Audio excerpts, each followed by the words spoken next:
like happiness is the truth. Hey, everybody. What's going on, everybody? Let me get at least one of these monitors up so I can possibly see myself. Do me a favor. Let me know if you can hear me. Me. How everybody doing out there in YouTube land? It's your boy Bugatti NYC. And like I always tell you, y'all could have went anywhere. Fact of the matter that you came here to chill with me this Thursday morning. One more day till Friday. I appreciate you.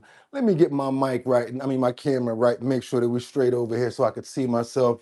It's a little too close there. Let's get that a little far drawn back and dial that in a little bit better right there. Hope everybody's having a fantastic morning. Thank you so much, Batty. I appreciate you getting me on the update for the audio, making sure that I'm straight over there.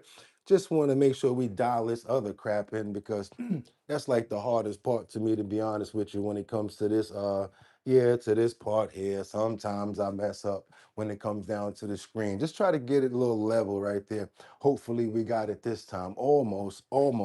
How's everybody doing this morning though? I want to get those prayers in the air, so make sure y'all don't stop coming in. All I got to do is get the camera straight so y'all can just keep on coming in, keep on coming in, keep on coming in. See, we got a lot of people here. I'm going to start it off with those prayers and just say, be thankful that we actually made it to another day. That's right, you guys. I want to pray for happiness, love. I want to pray for good times. I want to pray for understanding and consideration. Got to pray for good health. Want to pray for family. Also want to pray for our animals. Who I'm praying for this morning? That's right, Sam Champion. I need to pray for you. We're going to get a separate prayer going on for you this morning. Or you got to get you a prayer going on as well. Cat Dad also. I see Jonathan, Sweet RV Adventures. Thank you so much again, Sam Champion. 420 John Fitzpatrick, Audrey, Batty Lynn, Miss Swanza, Jeffrey Spilker. How you doing, Miss Swanza? Good morning. Chiming in from B More, Miss Keisha. I see also we got Sweet RV in here. Can't forget about Rebecca Lanyan Bueno chiming in from Grand Rapids, Michigan. Also want to shout out myself. Who else we got to shout out? Liberty and Justice. Can't forget about Casey Ramos. Also want to make sure that we get Jeffrey Spilker. Can't forget about Teddy. Also got to get John in there. Also can't forget about Jordan. Can't forget about Jeffrey. Who else we got in there? Dillity. Okay, I see you from Fort Myers. I can't say your name. I'm sorry, but I see you there. Adrian. Who else we want to get in there? Kendra Walker. Good morning. How you doing, Kendra? Who else we got in here? Jennifer, Gun B, Audrey. Also got to make sure that we get our Luigi in there as well. Can't forget about Dot Focus, and that's it. We got to do that this morning. Amen, you guys. Y'all know what it's time to do. Y'all know what it is. I'm ready to go. They're ready to go. I said it's time to start the show. I hope you're ready, yo. Yo, yo, yo, yo, yo. And we wind it up. Mm, mm, mm, mm. Wind it up because we can. Wind it up. Made it another day. It's 6 o'clock somewhere. Let's be thankful for the day. Come on, start the show. We ready to go. Come on.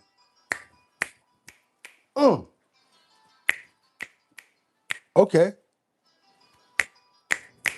Olay.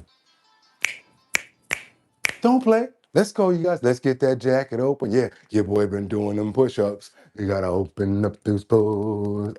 And ain't this month flying by? It's already about to be June in a couple more days. 3 more days. We gotta open up those pulls.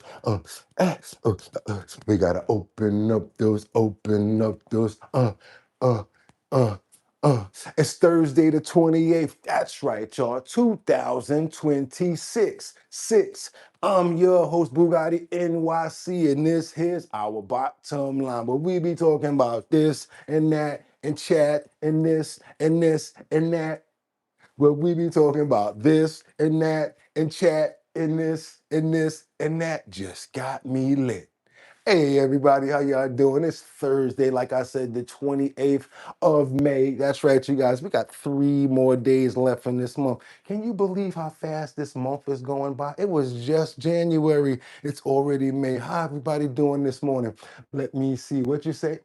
Bugatti, come closer. Let's see the pores. I hope I'm not too close. I had to make sure I had to move back a little bit. I didn't want the screen to be all that close up on you guys, but I had to make sure I got you in view, and I want to make sure that you guys can see the screen up there. Don't want to cut anything out. That's why I gotta make sure all of those corners are in there. Matter of fact, wait a minute. Maybe that is a little too much. How about right about somewhere like that? Calmito. Somewhere right about there. How you guys doing this morning? Okay. Kendra, how you doing? I hope you're doing well. Haven't seen you in a while. Okay, what else you got over here? You got Miss Colessive is in the building this morning. How you doing? What's up, Jeff? Already gave you a shout out. Angels, didn't forget about you. Yellow Summer, how you doing? Y'all ready to do this? Because I'm not even going to wait. You know what I'm about to say, right? I got 5 on it. I'm going to stack 5 videos at a time. All I need you guys to do is stay on topic, stay on point. Let me know where you're chiming in from. Also, let me know what time it is. I love to see those flags as well because I go looking. That's right. That's how I remember where to go checking out. So I can say, haven't been there yet, but we cover everywhere. It's your boy Bugatti NYC. This is our bottom line. What do we do here? Trending topics, current events, and much, much more. Y'all ready to go? Because I got more to do with this.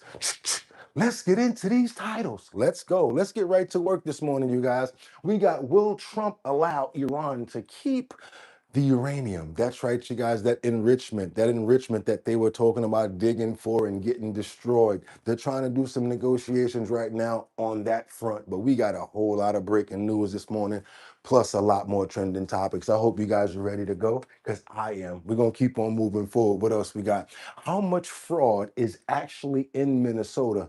Will Omar face justice? Yeah, we got a lot of stuff coming out between that have to do with Ilhan Omar, as well as much more when it comes down to JD Vance and the new fraud department. Let's see what's going on with that. What else do we have? Who are the 3 new individuals leaked in the Jeffrey Epstein case? Do you guys remember yesterday when the individual who was known as, who was that actually got interviewed yesterday? There was one individual who was interviewed yesterday. As a matter of fact, it was Jeffrey Epstein's assistant. She named 3 new names. And guess what, you guys? They're talking about doing investigations into those brand new names that nobody even talked about. Also, we got much more on Zorro Ranch, as well as the way that Epstein was being treated while he was incarcerated. Did you guys know he was getting VIP treatment at New York Hospital, NYU? We're going to get into a lot, you guys. Let's get it. Let's do what we got to do. It's time to go. So you know what I'm going to say right now. Get your water, your tea,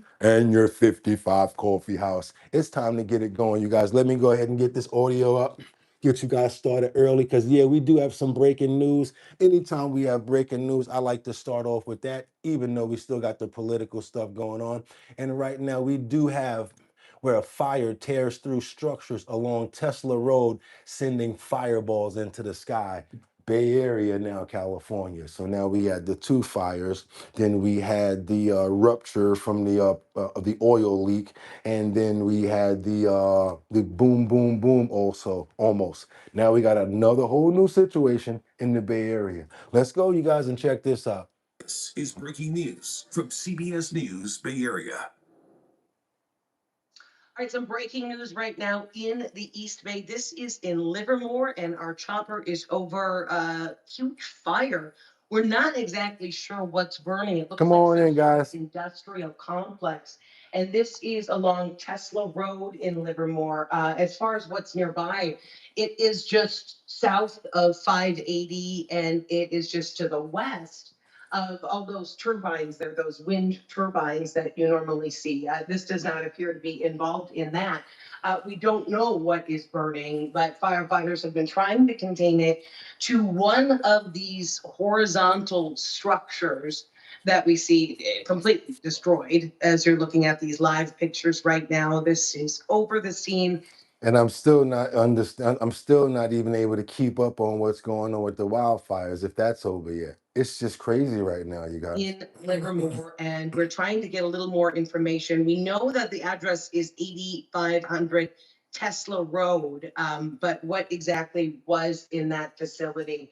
Again, still What's the move? so much thick black smoke though coming off this.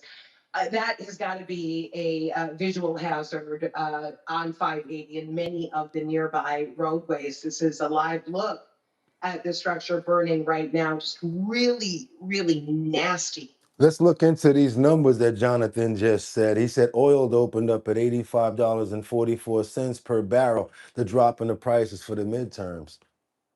Thick, dark smoke coming off of this structure along Tesla Road. So firefighters are on the outskirts of that fire. So yeah, I want to always, like we did yesterday, remember that big smoke cloud that was going into that firefighter that was up there by himself on that ladder? Want to always make sure that we're giving the firefighters massive love. Want to pray for them and pray, Lord, that they're being secured and taken care of.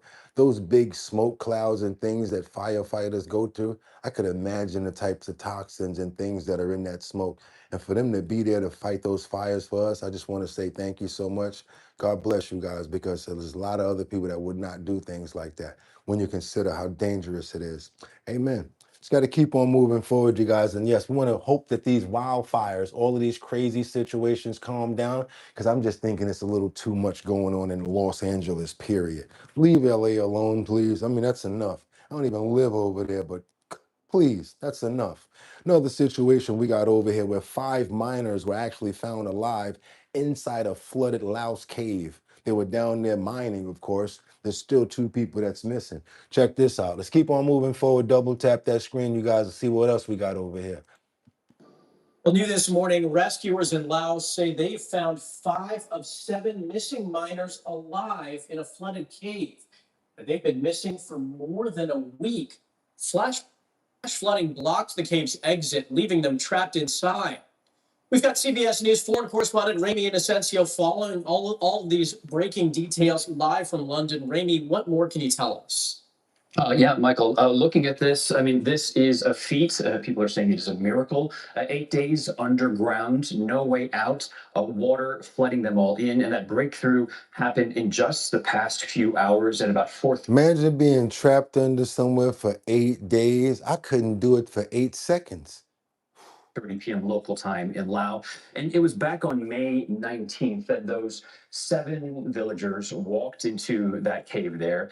This is in the remote mountains of central Laos. They were potentially hunting for gold and wildlife, but then rains came in, the flash floods tore down the mountainsides, and then a landslide sealed them into that cave system.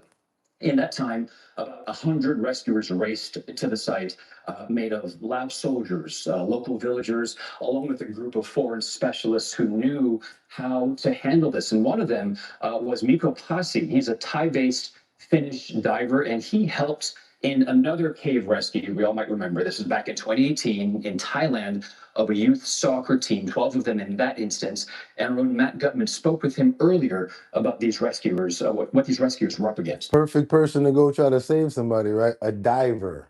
Take a listen. So 60 centimeters is about this big. So you're squeezing your body plus an oxygen tank or an air tank through something that's basically this wide. If there's somebody in front of you, you're stuck, and there's no way to turn around until you hit the next chamber, which can be 100 meters forward. Do you still have hope for these miners? They have the food, even and some water with them, so of course I do hope and believe.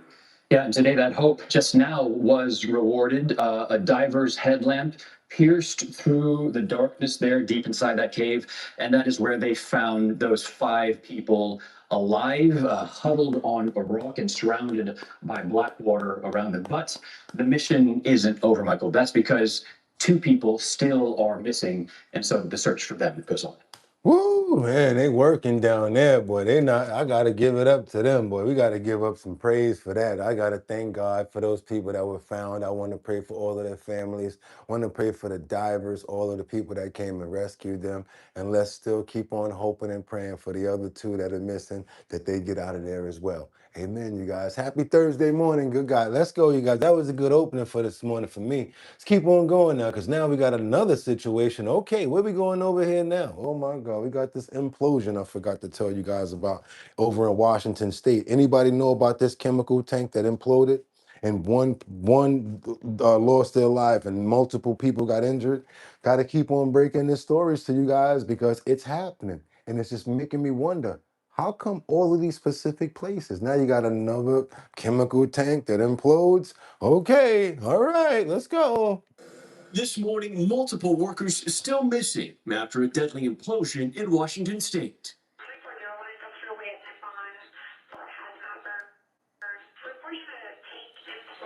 Now, a mass recovery effort underway from first responders. The now destroyed tank at a paper plant holding nearly 1 million gallons of hazardous liquid before rupturing, 3 people with chemical burns, she said.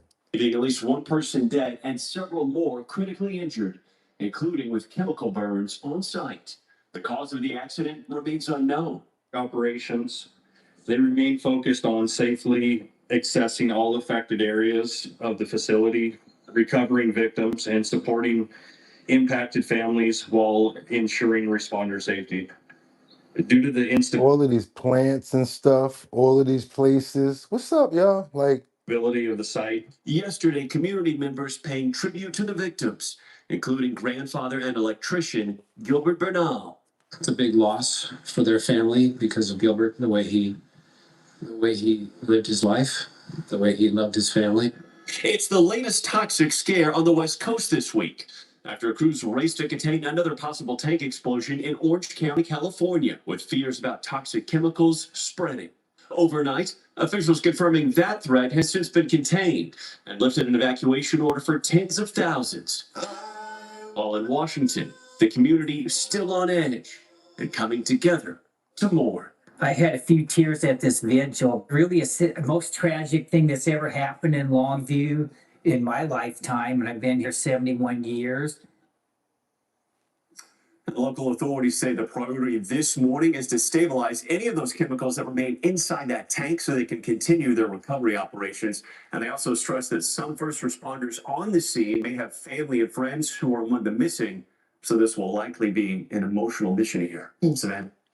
oh man, so yeah, it's not over yet, you guys. That one person so far, we don't know about the rest of them, so we're going to pray for a successful rescue mission, that all of the rest of the people come out of there safely.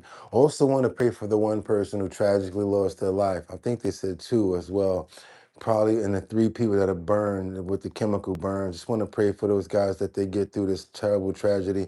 And Lord, can you please step in, because it seems like a lot of this stuff is going on, and we really need you today and forever. Amen. It's a lot of the same sort of crazy stuff going on. What you got for me, Kendra Walker? I started school. When I'm not communicating, I'm listening on television. Therefore, I can type. I really enjoyed watching the replay of Tuesday. Got a replay yesterday's today. Okay, cool. I hope I'm making sure that we got good content that you guys can actually go replay. And I hope you got a lot out of the health and wellness section yesterday as well, because we made some fruit bars. Those fruit bars, boy, oh boy. I wonder how many people actually really were gonna really make them. So let's keep on moving forward right now. We got to get on over to the U.S. as they strike Iran live with 2,000-pound bunker blasters. Yeah. Let's keep on going, you guys. We got some more to talk about over here when it comes down to Iran. Let's go.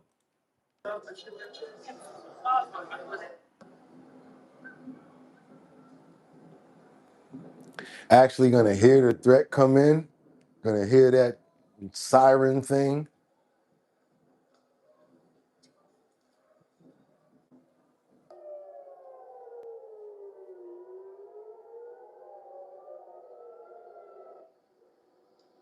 So yeah, it's on again. It's not stopped yet. The U.S. strikes Iran live with 2,000-pound bunker blast. That's what's going on right now. Well, not now, but that happened yesterday.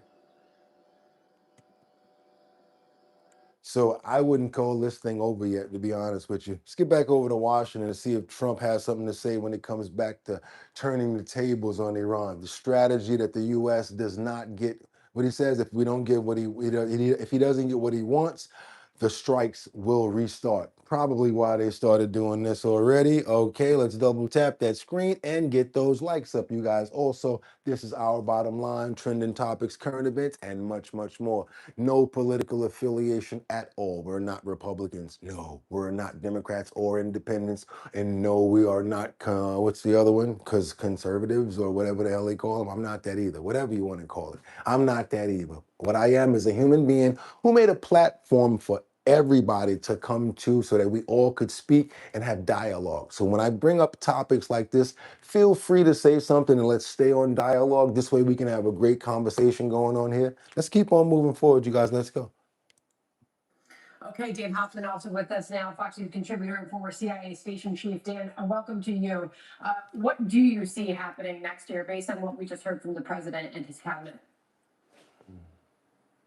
Yeah, I think we're really at an inflection point right here. The United States has made it clear that we want to negotiate with Iran, but the president isn't prepared to wait forever.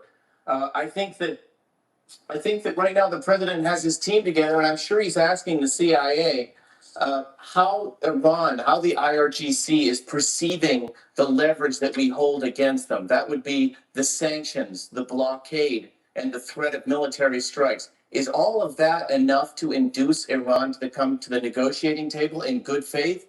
So far, it hasn't. But it's dynamic, and I'm sure the president is being briefed on just those very questions, and I'm sure that Director CIA Ratcliffe is pulsing CIA sources to get the president the answers he needs. This is the president just a short time ago in that cabinet meeting. He detailed the latest on those negotiations with Iran. Listen.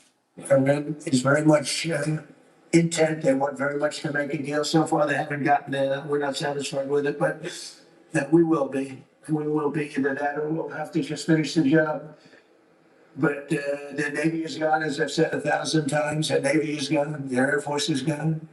Everything's gone, and they're negotiating on fumes. All right, so what else we got over here? We got another situation that happened with where the panic hits Gaza, the Gaza city after Israel strikes the target. New Hamas leaders. Here we go. There's another strike going on out there, you guys. Let's see what this is about. Come on, let's see. And it's like people just walking right in the street as this goes on. We got panic that hits Gaza city after Israel strikes the target. New Hamas leadership. And it's like he almost hit that person. Like, I mean, this is it's madness, complete madness.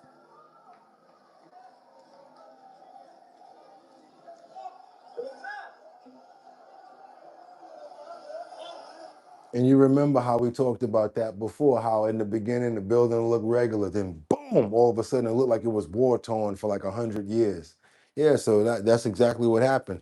Panic struck residents in Gaza after Israel airstrikes targeted Hamad Odeh, the newly appointed leader of Hamas armed wing, according to Palestinian media reports. They're trying to hit this guy's home. They don't care about who's around, huh?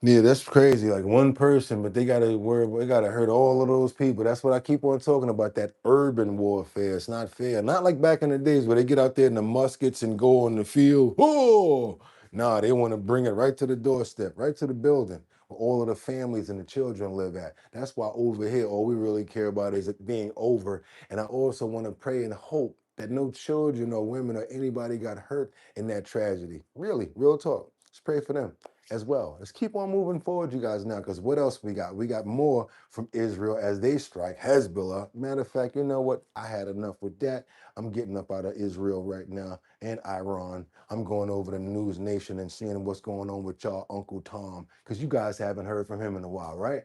I can rant for 10 minutes and cover all the other stuff. I had enough of that, and I've had enough for it for a long time, and I'm sure you guys have too. We've covered it. That's enough. Let's see what's going on with the border czar Tom Homan as he blasts stone cold lies that were told about doom doom doom doom doom doom. Doom, doom, doom. Yeah, you guys see what's going on right now. A lot of pushback. You see that New Jersey facility the other day, yesterday in Newark, where they were doing a lot of pushback outside. I had no idea it was because of the treatment of what was going on with with the inmates inside. So there's a lot of people outside picketing and angry about what's going on, and that's what riled up all of those people and got the police involved. So now let's see what's going on with Tom Holman's response to that situation. Let's double tap that screen to get those likes up. Let me get these other videos out of my way. Goodbye.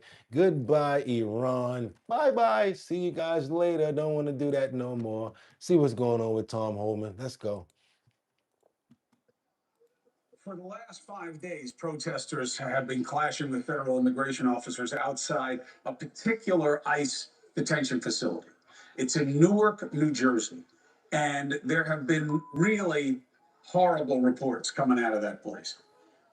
And as a result, detainees are on a hunger strike, and outside you see what's going on. Democratic lawmakers have joined. And at one point, New Jersey U.S. Senator Andy Kim was caught up in the chaos and was affected by pepper spray, as you see right there. Detainees inside the facility released an open letter writing, "We feel physically tortured and psychologically due to poor food choices, resources." The DHS Secretary Mark Wayne Mullen showed why the president was so excited about him today. They say that that it's because they're on the hunger strike when there was only a handful of individuals that was refusing to eat because they want their ethnic group or their ethnic right food. Well, they go back to the country and get whatever food they want. Said a certain particular amount of people were having a hunger strike because they were not getting their ethnic type of food. He said, well, they can go on a hunger strike. They can go back home and get the type of food that they want. I'm not giving out no kosher meals. Can you believe this? What do you guys think about that? I mean, because even in prison, they do give you the right type of food. They don't just force you to eat anything. What do you guys think about that? The fact is, we're giving them the calories they want. This isn't Holiday Inn. The local police literally refusing to respond. They barricaded, not allowing our employees to come in and out. ICE has to go out there and remove barricades. Yes, they want ethnic food, Catwalk. Because he got splattered with a pepper ball. I'm sorry, you probably shouldn't have been there. So they're nodding. They're like, all right, let's bring in Borders our Tom Holman's response. Thank you for joining us tonight, Tom. I heard you say somewhere, hey, what we're seeing at that facility is proof of why we need more facilities on federal land. Why isn't it proof that no matter where the facility? Hey, who's this right here? You trying to be seen, Frederick? I have conservative values, and am I in the wrong place? Okay, so I said that, and I answered you one more time. You can do what you want, Fred. Real talk. It's up to you. You could hang out with us, watch videos, have a little bit of dialogue, see if you could blend in with us, because that's what we do over here. We have conversations about many different topics, and we don't get stuck on one thing. We're not over here like Democrat, Republican, Republican. So if you're like that, it's up to you, bro. We don't do that. With the blinders, we don't do that. We actually listen to everybody. We pay attention. And if it makes sense, that's what we roll with. Let's keep on moving forward. And you're welcome to stay. Hope you choose to. Is, Tom, you got to do the job the right way, or you're going to have American people get angry about it. We are doing the job the right way. As I said earlier today, Chris, we have the highest detention standards in the industry. Higher than any state prison, any federal lockup, BOP lockup, or any county jail. Highest detention. Go to ice.gov and look at the detention standards. Highest in the industry. We take very good care of these people. And look, no one wants to be detained. So criminal aliens are going to make an effort and say, oh, the food's bad, or I'm being mistreated. Bottom line is these facilities are inspected without announcement by the Inspector General's office, the Office of Professional Responsibility. They're inspected several times a year unannounced to look at the detention standards and make sure everything is going fine. I have full confidence that Delaney is being run fine and people are being treated well. Tom, I let you make your argument here. You know I always do. I'm not saying this because it's like my opinion. I'm saying it because all the data is suggestive of this. Even if you forget about the reports and the spikes in complaints and the spikes in the types of complaints, your own data, you have the most deaths in 25, and now you're on track to beat it. Is that just a coincidence? And you have more reports and more injuries as a rate. First of all, we have the most deaths in custody of anybody. Lower deaths in custody per 100,000 of any state prison system or federal prison system. Lowest of all in deaths in custody. And we're dealing with But either it's up or it isn't. not in very good shape. Like that. Why is it up? Because we got to double the population we had last year. We went from an average of about 28 to 30,000 people up near 70,000 people. So when you double the population, of course, the instances are going to increase too. The increase in the instances are due to double the population under our care. But look, then that's about your ability to handle that capacity. And if you can't handle that capacity, then don't have the capacity or get people who can handle it. But you can't say, hey, we got double it, so we're going to double the mistakes. It's not double mistakes. If you look at the deaths in custody, what are they? Over 70% are heart attacks. Can you perceive someone got a heart attack tomorrow? We used to put someone in the ice detention facility, they get a full medical review within 48 hours. A lot of these people are dying of instant causes that are not seen. So it isn't because you're not being given a medication, it's because they're given inadequate medical care. You got to dig into the data. You just can't look at, well, the deaths are up. Well, the deaths are up, the population is doubled. And look at what is the cause of the death. And a lot of it is just quick, unknown deaths, unknown sickness that causes these deaths. But look at the rate of deaths per 100,000 in any state prison system or the Bureau of Prisons. Ours is lower than all of them, Chris. Let's keep on moving forward. And the reason why we do this right here, because it does bring up dialogue and it does bring up conversation. Nothing negative. It's just good, healthy conversation when people are able to speak and go back and forth, just like what happened just there. Because you guys are really getting busy when it comes down to that conversation right there and what's going on back and forth. Let's keep on moving forward. What else you got? You said he looks worse every time you see him, sweet RV. What else you got, Robert? Good morning. Could be DRU, cardiac arrest due to detoxing. Kalesiv says life, liberty, and justice for all, even those detained. And it's a Holiday Inn, of course not. But there has to be humanity and rehabilitation for anything to work. I like that, Kalesiv. I like what you're saying right there. That was really good. Let's keep on moving forward. Let's go. Let's go. Let's keep on moving forward. There we go. What else you guys have to say about that? Anything else? Anything else? I'll read whatever you guys got. Yes, that's how our numbers work. More numbers, the more incidents happen. You're right about that. The more numbers, the more incidents happen because you have more of a possibility of things happening because there's more people. Let's keep on moving forward. Good dialogue right there. I'm glad you guys are into it. Let's keep it moving forward. I want to know what you guys think about fraud. Yeah, fraud. And you guys are not going to believe these numbers. I'm talking about when they put JD Vance in the front of this to head this fraud department. I never knew that it was going to start doing like things like this were going to start happening. I always said to myself, yeah, well, how are they going to get the money back? Or how are they going to do this? Well, how about this? Defer payments, meaning stop sending out money so that these programs now don't even get any more money until they're well checked out before they even get a chance to get monetary. Also, they're trying to find people's bank accounts and try to seize bank accounts, assets.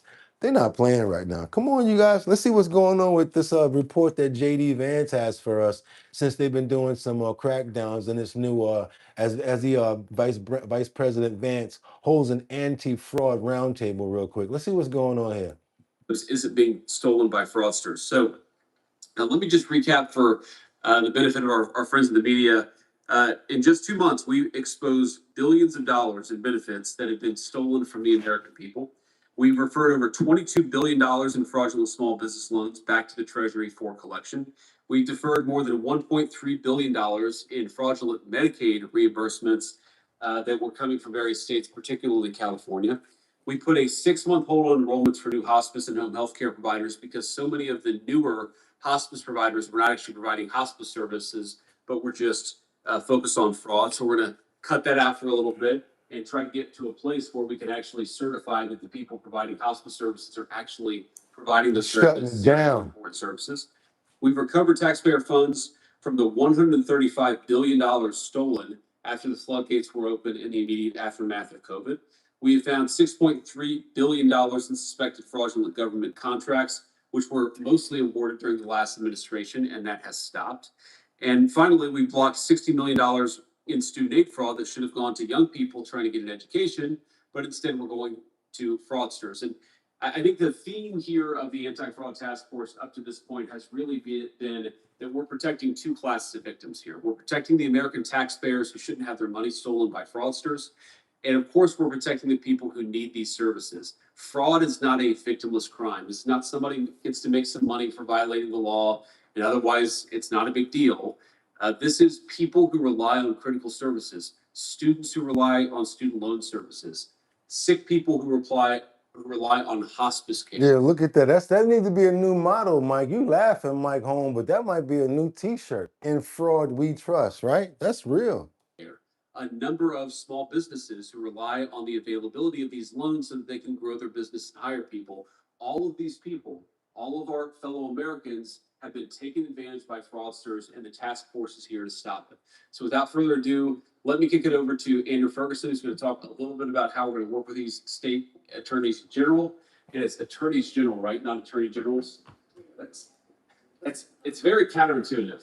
We got to change this. Maybe the group here together, we've got enough of a critical mass of attorneys generals to change it. But Andrew, attorneys general, I'm never going to be able to get that right. And the media, of course, is going to make fun of me for it. Because he's the attorneys general. I got what you're saying. Let's keep on moving forward to see what Trump has to say about this breakdown and crackdown. Under the leadership of Vice President J.D. Vance, very proud of this. The White House Task Force to eliminate fraud is waging war on waste, fraud, theft, and abuse like nobody's ever seen before. He looks like Elliot Ness. Do you ever see Elliot Ness? I'm telling you, the guys are up there, we're all standing behind. What a group of people. Now it looks like a movie. I'm gonna make a movie out of it, I bet. And they're finding billions and billions and billions of dollars. And I just said, that's good. He said, you haven't seen anything yet. Just said that. And, if he does really great, we'll have a balanced budget without having to do anything. This is the kind of money they stole.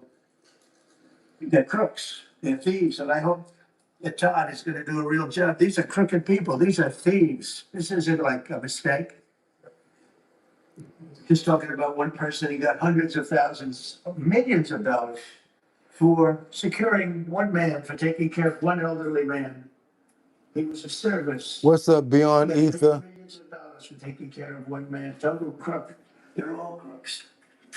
The Somalians, what they've done to Minnesota, the Somalians, they're crooked as hell. Elon Omar, crooked as hell. They're all crooks. And we got them. Now we're putting the clamps on, but boy, I tell you, that's an impressive group of guys that you have behind you. I was watching that, and a couple of very strong women. But I was watching that last night. I said, I'm proud of you guys. In 2 months, we've exposed tens of billions of dollars of defrauded taxpayer money, prosecuted numerous fraudsters, and stopped billions of suspicious payments, very suspicious. Oh, you haven't seen anything yet? What do you see? I'm getting reports from Todd, from JD. I've never seen anything like it. The kind of just hundreds of billions of dollars was stolen. And no other administration would do what we're doing. They'd let it go. Everybody is getting rich. And I think we have a chance to save Social Security without doing anything to it by just the numbers of fraudulent people on Social Security, people that are 115 years old, 125 years old, getting payments. It's funny, I said, oh, do those payments get turned back? No, they accept it. Well, somebody's getting the payment. It's not a person that's 125 years old. But that's the least of it. The numbers that we're finding out, we have great people in Social Security. We're gonna make our Social Security so strong. Okay, you guys, because I see people wondering and talking in these different comments over here. I see people saying about the numbers and about the following. I see you guys are on point with a lot of stuff. A lot of people don't, a lot of people do agree. Got a whole mixed bag in here. Okay, what do you guys think about this? And CBS reports coming in that says the Hispanic vote is only 15% of the Latino voters say that they live comfortably in this economy right now. What do you guys think about that? Because that's what the polls are showing. Got to be honest, I don't know how many of us are living comfortably right now with all these high bills and everything. And you guys, let's figure out if these gas prices are actually going down, because the other day it was like $103 or something like that for a barrel. Now they're saying that they're down. Let's look into that. I want to know if that's actually the truth. I take you guys' words for it sometimes. So I want to look into that. But also, let's see what's going on with the Latino vote and what they're saying. Well, now to a CBS News exclusive. A poll from Unidos US is giving us new insight into where the Hispanic voting bloc stands right now. It found that the economy is a big factor for Latinos going to the polls. Just 15% of Hispanic voters said they live comfortably, and 60% say the cost of living is their top priority. Sweet Polling also LV. shows community support for President Trump is on the decline. I want to bring in Clarissa Martinez de Castro. She's the vice president of the Latino Vote Initiative at Unidos US, a Hispanic civil rights and advocacy nonprofit. Clarissa, thanks for joining us. This is really interesting stuff. What are you hearing in your conversations with Latinos about their feelings about the economy and how that's impacting their votes?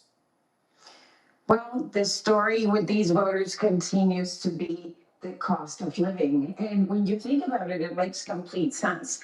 8 in 10 Latino working adults are members of the American working class. You get pushed out on housing further away from work. You have to drive longer distances to work.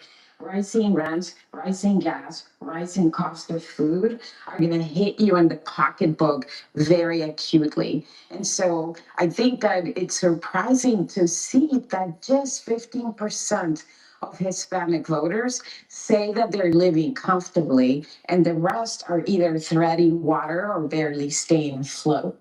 That has not only just to do with one thing. I'll tell you a lot about that too. Wait a minute. They said voters. Okay, I'm gonna leave it alone in that case, because there's a lot of other situations why you probably won't be living comfortably. One other thing could be something that's very regular. You guys, you want to hear it? You want to talk about it? What about a language barrier? That's right. You could have a language barrier and not be able to talk that good and understand people's language, and only be really good in your community, which would make you not be able to do certain things outside of the community in other places.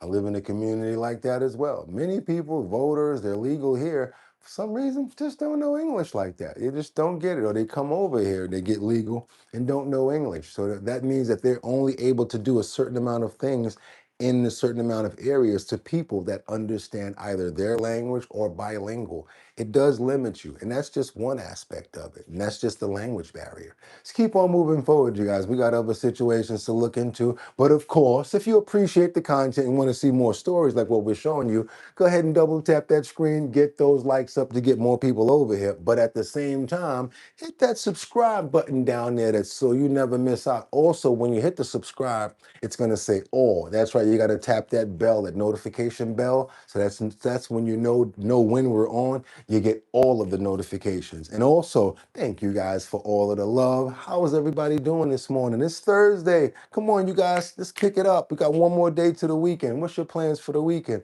It's a beautiful day outside. Let's keep on going. Justice Department now has launched an investigation into Eugene Carroll for possible lying on the witness stand, perjury.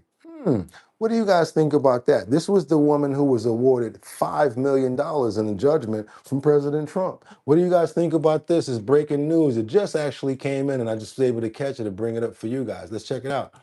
Justice Department has launched a criminal investigation into E. Jean Carroll, a former magazine columnist who accused President Trump of sexual assault.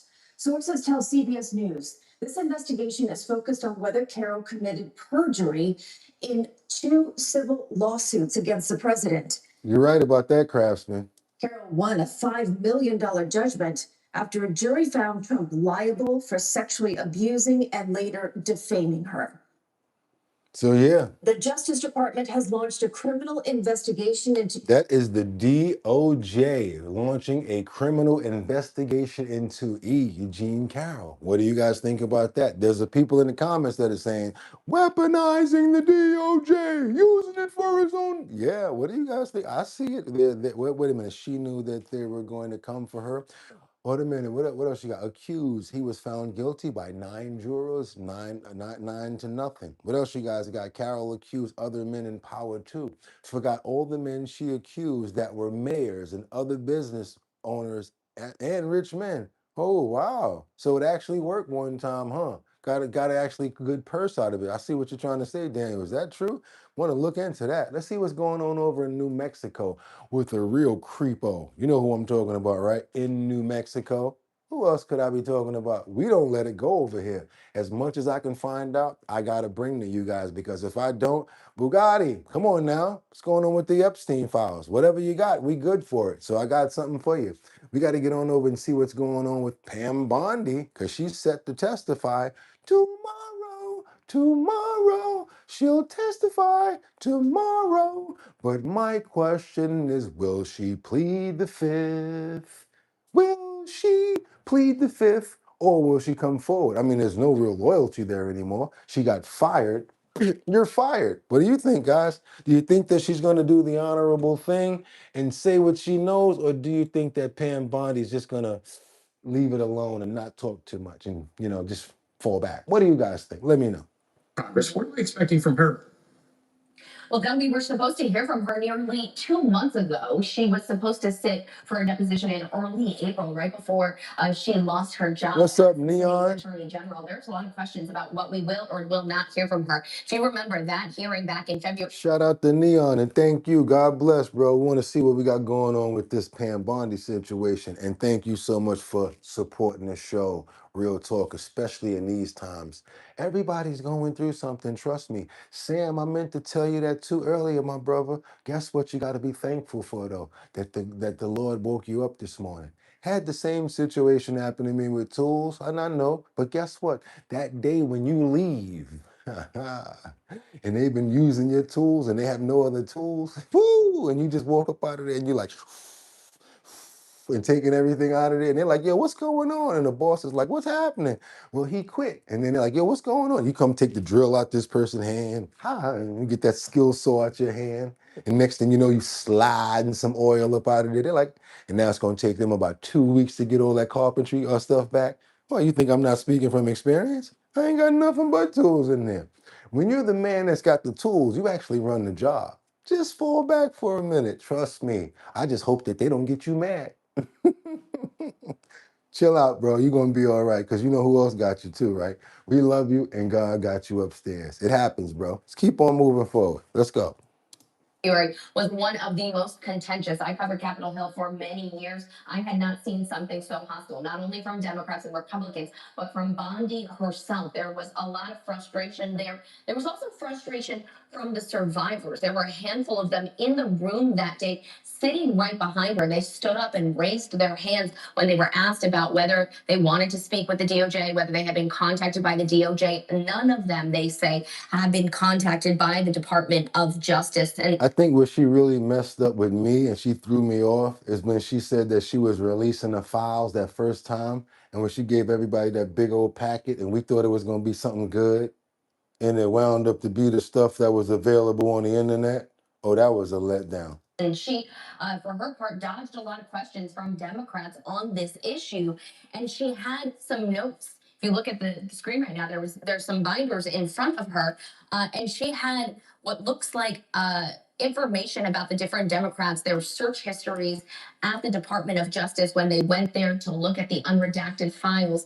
And so there are a lot of questions about what we are going to hear from her, particularly because of her loyalty to the president. We have seen her be incredibly loyal. Obviously, he fired her, so there's questions about whether she will maintain that loyalty. She has been. Somebody said it's Winter Rising said it's starting to look like Trump put his cabinet together from IKEA. Dustin, yeah, cancer diagnosis is sad. It'll go smoothly. Sam Champion, nah, they hired hire a new employee and the new employee says the carpenter expert. I know what you're saying. He ain't gonna be able to cut the mustard, but you don't want him tearing up your bits. I get you. Sorry, I meant Bill Clinton. What else you guys got going on this morning? Hey, who that right there? Somebody new? Who's that? Brian King Falcone. What's up, my brother? Good morning in chat. Look at that. Look at all that love going on over there. Driving and still dropping them letters. I see you there, but guess what? We want you to be careful. So I'm gonna make sure that my audio is up real good so that nobody crash or no craziness like that. Because I don't want you guys having no problems get to work. So you guys be safe. And I'm gonna make sure my audio is up. Teddy, if you're listening in, anybody else, I got you over here. We already got them prayers in the air for you. We're going to keep on moving forward because, yeah, we're on this story right now when it comes down to the former AG Pam Bondi supposed to be testifying tomorrow. Tomorrow. And like I said, you guys, she threw me off when I thought that we was getting some new files. What was up with that? What was up with that? Let's keep on going. So, what else you got? They caught she'd be okay. They caught it, she'll be okay. Plus Epstein is still alive. Palm Beach Pete. Okay, Ben. I ain't mad at you. There you go, Luigi. You know we ain't got nothing but love for my brother. Sam. Okay, what else you guys got? Trump has already forgotten about Bondi. She was useful idiot until Trump grew tired of her, like all used used psychopaths. Okay, used up psychopaths. Let's keep on moving forward. Been in hot water, Dell, over the Epstein files, really The since fourth she person. assumed this position in February 2025, right after inaugurations.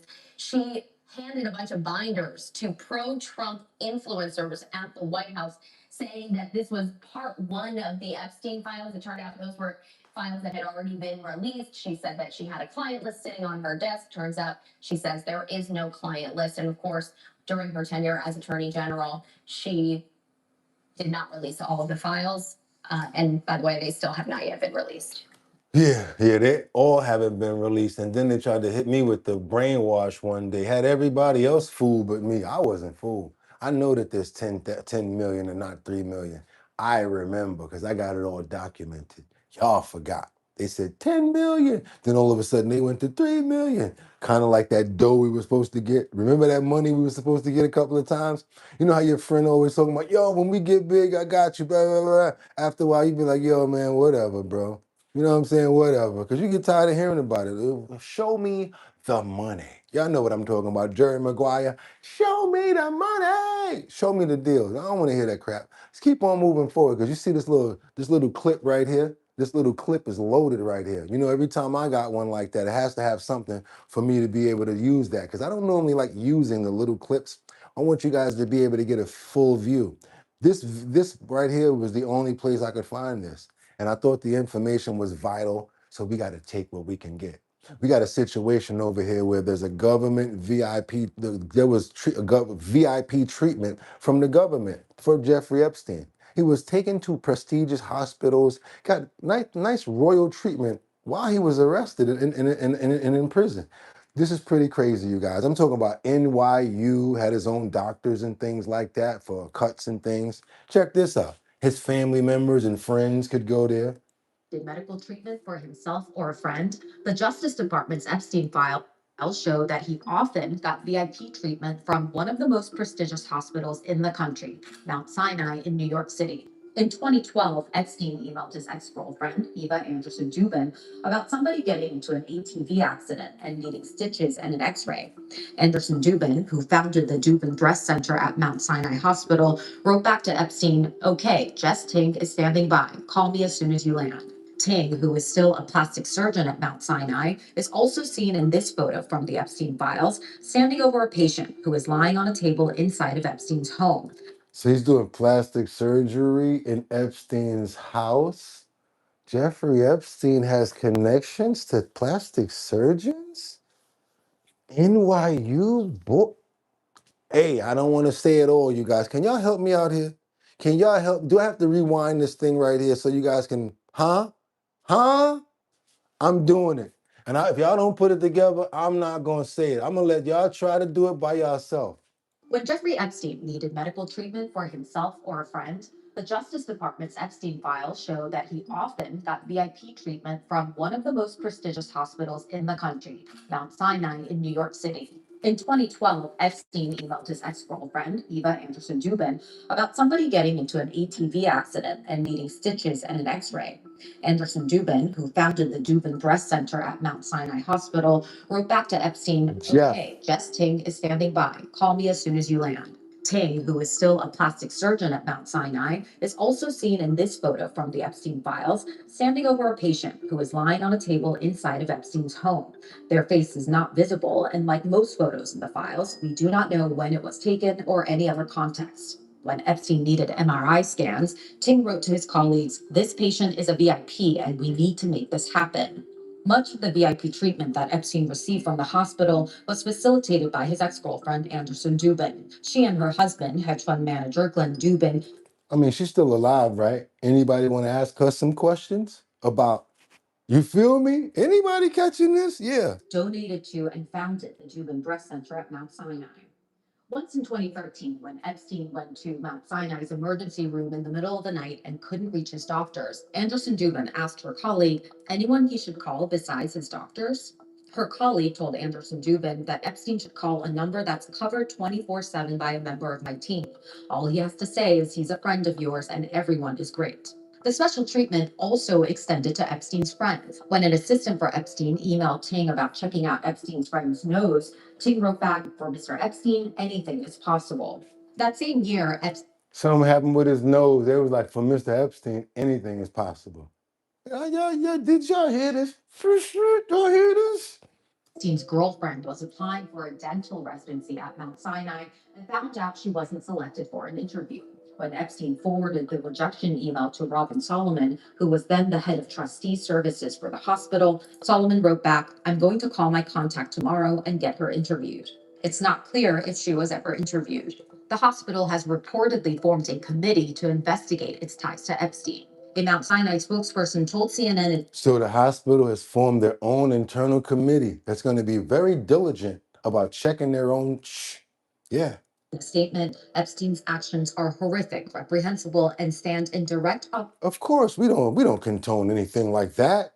Just like when every rich other person get caught. Oh, you guys serious? He bamboozled me. He was one of the greatest mind-blowing trick persons ever in the world. I actually believed him. Man, if you don't get the hell out of here with that BS, we're not stupid.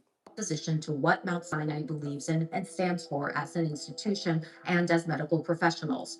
Our patients will always be treated with the highest level of care and respect. We do not comment on the clinical care provided to individual patients. Of course, because of the HIPAA laws. We know about that. Can't tell you about the actual procedures because they're protected under law, unless it's overturned by a real serious couple of a lot of paperwork, and something coming in from like lawyers and all of that. DA got to be involved in order to really breach HIPAA laws, you guys. Whatever you think about that, that's what we got for you guys. And I'm trying to tell you right now, we're not going to stop. We're going to keep on moving forward until we can get as much information. You guys, if you want to keep on seeing stories like that, but they're really not trying to bring out, I got to find little news clips and slithers in order to bring information to you guys. If you appreciate it, let's go ahead and double tap that screen, because what that does is it gets more people over here. How? YouTube sees all of those likes, and the next thing you know, boom, they send more people over here, and they get to see other stories like this. Let's keep on moving forward, right? Got to get over to Washington, because those who knew the Pow men who lost his life at the White House said that, I'm shocked. I would never believe that this guy would do something like that. Isn't that always the sentiment after something happens? How you guys doing this morning? Let's double tap that screen and get those likes up. Let's see what's going on with Mr. Nasir over here. Tonight, questions are being answered about the Maryland man police say started a gunfight with Secret Service outside the White House Saturday night. The Trump administration calls Nasir Best of Dundalk an attempted assassin. Thank you, Robert. Only can do it once. A shock to those who knew him. 7 News Tom Rousey's got more on the community's reaction to these latest developments. Tom? Yeah, Scott, I talked with one person in Prince George's County tonight who knew Best well and said he suffered from severe mental illness. That person, though, and others are wondering what led Best here to 17th in Pennsylvania Saturday evening, where this shootout happened. And you can still see a lot of evidence of it. Here's where one bullet went into this building, another appears to have struck over here. And then if you keep walking down Pennsylvania Avenue, there are multiple shattered windows. Bullet went in here, and then also another one went into that window over there. This is a very quiet neighborhood. Before he was evicted in December, according to court records, one of Nasir Best's last known addresses was at the Foundry and Only in the hood. complex in Dundalk outside Baltimore. That one is mine. That one's his. This man lived next to Best. He and other neighbors were shocked to learn it was Best who allegedly shot at Secret Service officers Saturday before being shot and killed when they fired back. Totally surprised. I'm not gonna call that pow pow back. He got rat-ta-ta-ta-ta-ta, rat-ta-ta-ta-ta. I'm talking about they could have came out and did a medley off of that noise. He got his off, but boy, they hit him with the rat-ta-ta, rat-ta-ta-ta. I'm talking about boy, he got lit up. There ain't no coming back after that one. I had no clue whatsoever. We really never know who is your next door neighbors. Best graduated from Dundalk High School 3 years ago, where he ran track. Saturday's shootout was far from the first time he'd been on the Secret Service's radar. Court records say last summer, Best repeatedly walked near the White House, asking how to gain access to the grounds. On June 26th, he was involuntarily committed after blocking a vehicle entrance. And on July 10th, he walked into a restricted area, claiming he was Jesus Christ and wanted to get arrested. He was arrested. That's crazy. But that's the first. And then he's 21? Yeah. Oh man. I just thought it was surprising that they say he was out here. I'm like, I ain't never seen nobody out here crazy like that. The Metropolitan Police Department is investigating Saturday's shootout. Best was pronounced dead at the hospital. MPD says no Secret Service officers were hit. Yeah. And in the shootout on Saturday, there was a bystander who police say was hit. Police are not saying much about that bystander other than it's an adult man and the man's injuries are not life-threatening. Let's keep on moving forward, you guys. Let's double tap that screen, get those likes up. If you appreciate the content and the work that we're putting over here, let's get those likes up to make the ends justify the means. Like 187 or something like that. We'll take that. Let's keep on going because we got more to report. Because finally, someone is being accused. Someone's being held accountable for something that they did, and you guys are happy about this when you heard about the locked up. Watch your head. I know you guys like that. I know you love it, especially when someone tries to do something to an animal. Let's get on over to Hawaii. That's right, you guys, Hawaii, where the accused guy who threw that rock at the monk seal, his name is Rick. Guess what? He had to appear in Hawaii court. Dun, dun, dun, dun, dun, dun, dun, dun, dun, dun, dun. We ain't talking about no Hawaii 5-0, mister. A Covington man is now charged after he was caught on camera throwing a rock at an endangered monk seal in Hawaii. Today, he was in a Hawaii courtroom for his arraignment. And Fox 13's Jennifer Jowling was too. As she reports, his defense claims he was Don't look like he on vacation this trip. just trying to protect sea turtles. I rode down the elevator with Igor and also tried to catch up with him after court. He declined comment through his attorneys. He did His name is Igor. plead not guilty in court today. Igor, do you stand by your defense that you were protecting sea turtles? Igor Litvinchuk was not answering questions following his court appearance in Honolulu. Igor, is there anything you want to say to the people of Seattle? His case shot. He feels so stupid right now. He feels dumb. I bet he feels so. You know what they say? Remember that video? Don't you feel dumb? I bet you feel dumb. We feel so dumb right now. People in both Washington and Hawaii after prosecutors said this video showed Litvinchuk harassing and throwing a rock at the head of an endangered Hawaiian monk seal. Why would you go and rock at him? A witness also stating he said something shocking afterward. He was like, I don't care, find me, I'm rich. Igor is charged with violations of the Endangered Species Act and Marine Mammal Protection Act. And Wednesday, he gave his consent in federal court to have his case tried by a magistrate judge. We're tired of entitled tourists. We're tired. Oh, I'm bad. Don't bad. I'm sorry, you guys. You didn't have to. I don't know if you was responding to homeboy, but he's up out of here. I'm that fast with it. Bang! I'm out of retirement. When Liberty not here, all the other mods are not here. Y'all don't think I can do this by myself? Stop playing. How you think I started? Let's go. Especially with this low amount of numbers, I can get busy. Ain't have to slow down nothing. Notice that? of these corrupt agencies who ignore what the Hawaiian people want. While the hearing was underway, protesters gathered outside and inside. Oh, yeah, we gotta pay what you done. You gotta pay the price. I mean, it's like anything else. I mean, you gotta pay the fine, probation, or time in prison, whatever. Good, good. The judge said Wednesday that Igor is now prohibited from accessing beaches or approaching marine life in the District of Hawaii. So he can't even go on the beach of Hawaii. Ooh, he's been banned from the beaches. That Igor's travel be restricted to the Western District of Washington, and if traveling to Oahu, he must get prior approval. The judge also noted that Igor is naturalized and previously surrendered his passport. He warned that if convicted, Igor's passport would be transferred to the State Department and potentially ICE. Wow. Concerned about being convicted and then something happening with ICE or your naturalization status? Igor Wow. a maximum sentence of 1 year in prison for each charge and a maximum fine of around $70,000. His defense attorney Miles Bronner said previously that Igor had initially thought the seal was something more aggressive like a sea lion and was trying to protect sea turtles. Bronner says since the video was posted, his client has faced death threats, doxing, and other backlash. I bet he just feels dumb. Residents hope more answers come out in court. Don't you feel dumb? I bet you feel. Hey, that's what you get, man. You didn't think that nobody was going to see you do that, and you got that. You got what you deserve. And I hope other people. That's right. That douche deserves it. I hope that other people,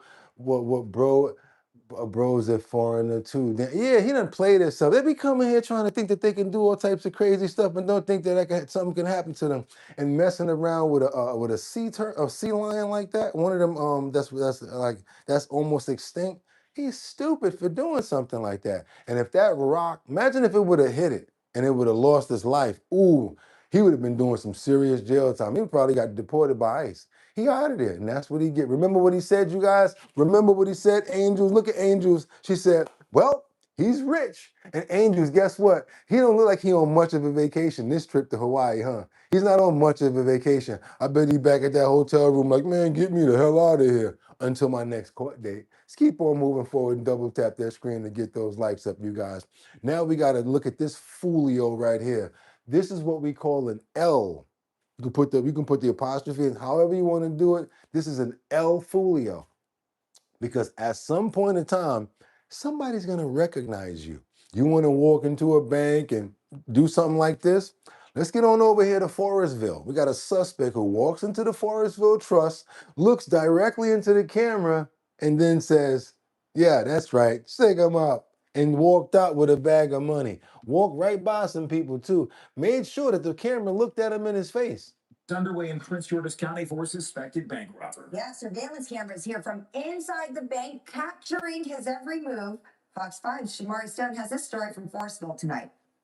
Tonight, I've covered a lot of bank robberies over the years, but this one's a little unique. The suspect walking right through this door here, and at one point looking directly at the camera. No mask, no disguise, just his face for everyone to see. Let's take a look. Here's the guy in this surveillance image. Do you recognize the eyes, the beard, the face? And look at his arm, a distinctive tattoo that reads pain. And another one on the other arm. Prince George's County. You mean to tell me you think they got your face, they got your tattoos? It's only a matter of time. That's why his name is El Fulio. Police tell me you're looking at a bank robber, and now let's show you actual surveillance video from last Monday around 9:45 in the morning. The suspect walking into the Truist Bank on the 3400 block of Donnell Drive in Forestville, dressed in a black cap, gray t-shirt, blue jean shorts. He passes a note to the bank teller, allegedly demanding money, and then leaves with the bag of cash, walking past the other customers in line. Fortunately, no one was hurt, but some people in the community tell me it's only a matter of time before this suspect is caught. Dummy. I'm ready to get caught. Please catch me, guys. It was me. It was me, guys. I took the. I'm sorry. It's a silly decision to make, especially when there are lots of cameras inside of a bank. And I think the more troubling part is that you would make a decision to do something like that, likely in your own community, to your own people, and it's just an unacceptable decision. And tonight, detectives have not told us how much the suspect is. Only a matter of time. Part of the investigation. If you recognize him, call Prince George's County Police. There's a cash reward for information that leads to an arrest and a conviction in this case. Keep in mind, you can also call the department anonymously. Man, if anybody got any beef with him, anybody behind on rent, his ass is grass. I'm sorry, but I need this rent money for this month. Yeah, that was Thomas. Mm-hmm. Where y'all need me to come and get? Oh, where at? I'm gonna go. I got a couple of pictures of him too. Oh yeah, I got his high school picture. Mm-hmm. He live over there on Ralph and Con. Oh yeah, I got everything. That's what's gonna happen if somebody behind them rent or you got some beef.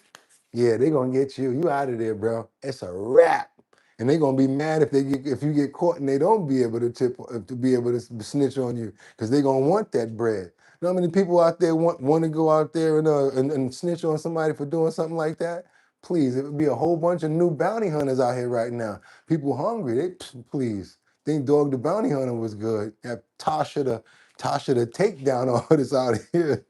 Let's keep on moving forward. Let's get on over to this report where we got a massive crackdown from DHS that's targeting attorneys over allegedly asylum frauds. So now if you're in with an attorney and you're now assisting in fraudulent filing, you're now liable. Imagine that. Let's keep on going, you guys. Look at this. Oh, now the lawyers is becoming liable. This probably gonna calm them down now. Security enacting new policy measures to crack down on fraud in asylum claim cases.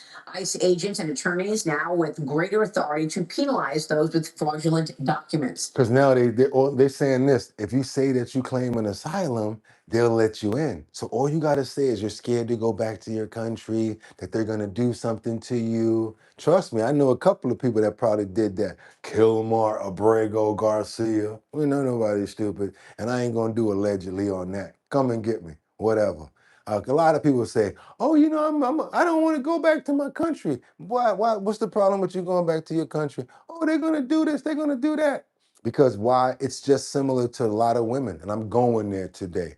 A lot of women say, "Girl, all you got to do is say that somebody hit you, and you be able to get you an apartment. All you got to do is claim DV." Thank you so much for the love and the support over there, you guys. All you got to do is claim DV, and they're going to put you in emergency housing and blah, blah, blah this and blah, blah, blah that. How do I know that? Because I know some females that did it, actually said it to me. And I actually hear them having these little janky conversations sometimes saying it. All you got to do is claim that he did this and claim that he did that.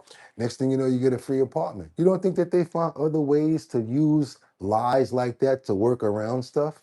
See what's going on with these false asylum claimers. And I'm not making this up. You guys know I'm not. Come on. The DHS General Counsel said this: it is standard practice for immigration attorneys representing illegal aliens to assert that virtually every illegal alien is going to be persecuted or tortured in his or her own country. Now, due to this directive, ICE attorneys have greater authority. Look what Audrey said. Yep, my neighbor did it. I know.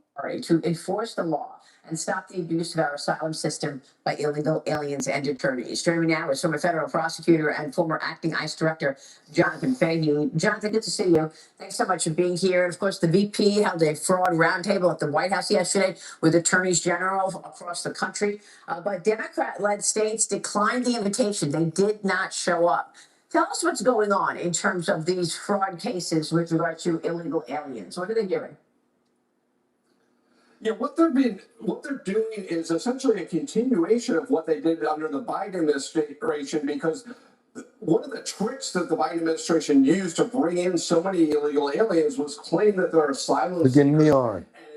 implicitly encourage them to falsely claim asylum so they could come into the country with the understanding that they would basically get to stay. But what they're doing is asserting that they have a legitimate fear of torture and persecution back in their home country, and if they get sent back, they'll be tortured or persecuted. See that? And they're doing this in many cases falsely. See that? And with the aid of attorneys that are helping them. So what DHS is doing is not only cracking down on the fraudulent asylum seekers, but also the attorneys that are aiding them in these claims. And there's a statute under their book that allows them to go after this, not just criminally, but civilly, which in many ways is a greater deterrent because now they're not going to just go after them criminally, but they could probably defend themselves and not have to worry about getting locked up. But now they're going to go after them for money, civilly, for the lawyers that's helping do that. Who's that right there? Zatrina? I don't mean to call anybody out, but yo, you said I don't know nothing about, I don't know nothing, boo. Zatrina, I'm gonna leave this alone right now. But I know people that did it. And I got people in the comments that says, yes, I know people that did it too. See? Yep. What's that? My ex-husband is doing it, but not DV. I'm just playing. Oh, okay, let's keep on going. Because they could do it more broadly by sending notices and fining people. So this is going to be a tremendous deterrent as well as holding people accountable because Now they're gonna have to say, how did this person convince you that they actually had to be, whatever. Now I like this. I like the deterrent. I like this right here, you guys. It makes sense. And I see you guys are serious about that topic I brought up because y'all heard about it before. Yeah, look at that. She said she was playing. No, she wasn't playing. Y'all know what I'm talking about. Thank you so much, 55 Coffee House, Lisa Roy. You know what I'm talking about. They be claiming all types of, oh, they did this to me. I'm broke. You try to go to the welfare place now. You know what they do? You go there and you be like this. Womp, womp, womp. I'm broke. Womp, womp, womp. I have no dough. Womp, womp, womp. You know what they gonna say? Doom, doom, doom, doom, doom, doom, doom, doom. Work 20 hours. Work 20 hours every week, and then you'll get a check. And you know what they're gonna say to that? You know what you're gonna do after a while? That's gonna send you to go get a job. I think that's an ultimate deterrent right now. Welfare ain't even that easy. Getting food stamps ain't even that easy. Did you know that you got to work 20 hours a week, which is 80 hours a month? You might as well go get a job when you're only making like $1.97 in car fare. Are you serious? Might as well get it together and get a job for that. Let's keep on moving forward, you guys, because I got a question over here. Situation with a former CIA officer who's been accused of stashing, and I don't know how he was able to do this. Would you stick around? Question. If you had 100 gold bars, would you just stay in the house that you at right now, or just not in the same neighborhood, or would you just get up out of there? I'm gonna say this. If you had 200 gold bars, real gold bars, would you stay at the place that you're at right now, or would you just skedaddle and just go live your life and you're good? Or would you, keep on working a regular job? And I'm talking about 200 gold bars, real solid gold bars. Would you retire with that, or would you keep on working? I see somebody said, Audrey said, I'm going. Okay, what else y'all got? Andrew says, good morning. Andrew's, no, I could never. Okay, what are you guys gonna do if y'all got 200 real gold bars? I'm talking about real ones, you guys. Extra, all the value in each gold bar. Gold bars. You got one, Angel. You got 200. 55 got 200. Joshua, you have 200. Luigi got 200 gold bars. Christine said, I'd work. PMTV said, invest. Scooter says, I'd move and still live my means now. Skedaddle. This is what I call somebody, I don't know if you guys want to call him an El Fulio, but I think the reason I'm saying these numbers is because this person got caught with 308 of them. I say, what would you guys do with 200? Because you got to have 200 before you get to 308. That means you could have stopped doing what you was doing and got up out of there with the 200 or something, right? But no, wanted to keep on doing it. I don't know what this person was thinking about. So yes, a former CIA officer has been accused of stashing over 308 gold bars in his house. Yeah, let's go check this out right here, you guys. Y'all think I'm playing? Look. Some breaking news now back here in the U.S. A former CIA senior officer is accused of secretly stashing 300 gold bars in his house that he brushed off as work-related expenses, according to court documents, and two people familiar with his employment history. Work-related expenses.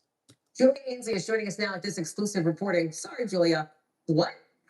I know. Allie, when I first heard this tip, I didn't think it was real. And then the court documents spelled out that there was a man who was an employee of a government agency that was found with $40 million worth of gold bars 40 in his home. If you're wondering how many gold bars that is, the court document said it's about 308. What my team here at NBC News, Dan DeLuce and Gary Cronbach and I found is that that man was not just an employee of any agency. He was a high-level official with top secret clearance in the CIA, and that he not only lied about what he was doing. Jolena said, I'll take 200 gold bars, Alex.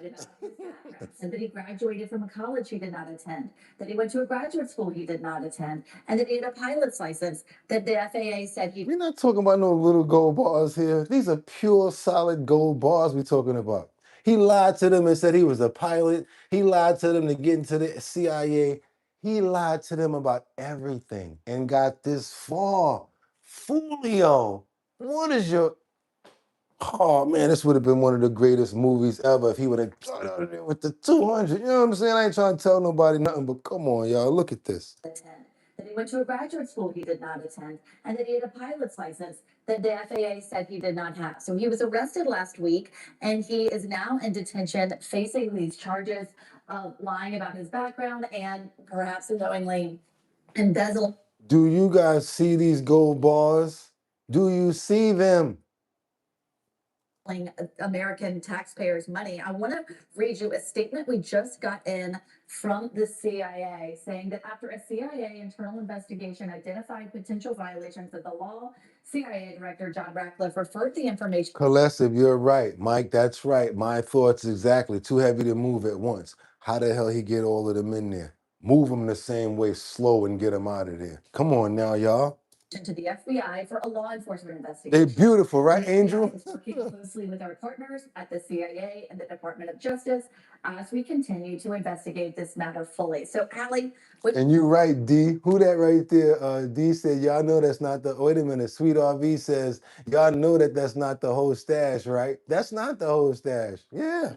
we'll be staying on this, but what this looks like is that this is someone who was given currency, who's even paid in cash and watches. That's $141,000 of 1 kilo of bar of gold. Oh my God, he's definitely a certified genius. Yeah, he's a genius, 55. Yes.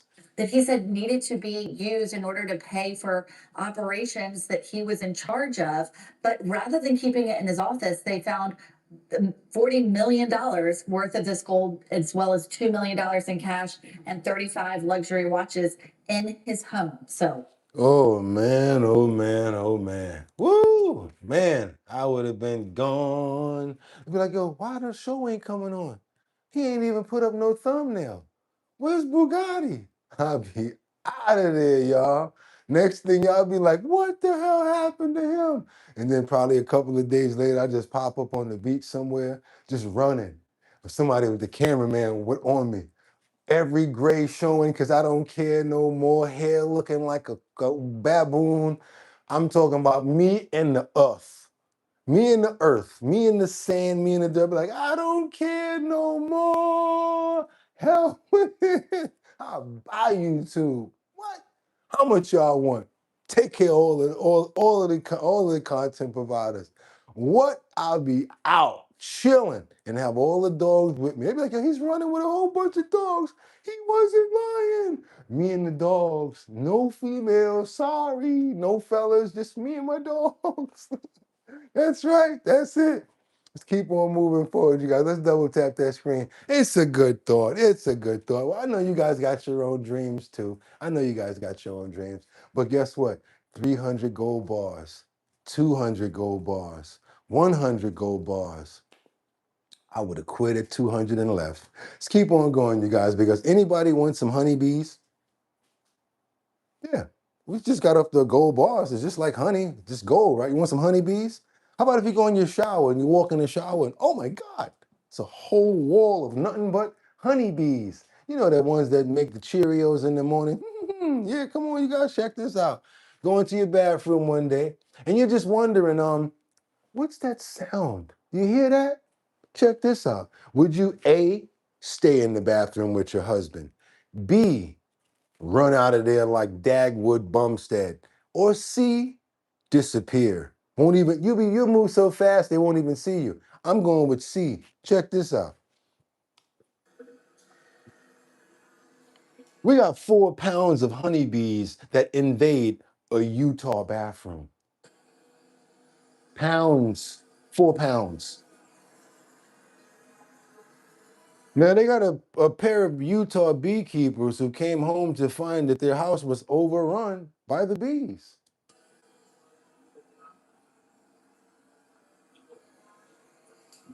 The bees were being temporarily stored in a box sitting in the bathtub.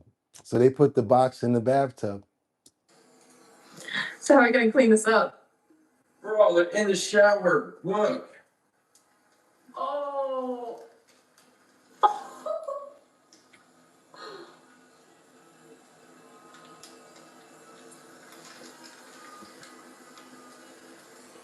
So because he's so comfortable with bees, you guys know how he gonna get them all together? Oh yeah, he gonna do it himself. He's gonna scoop them up.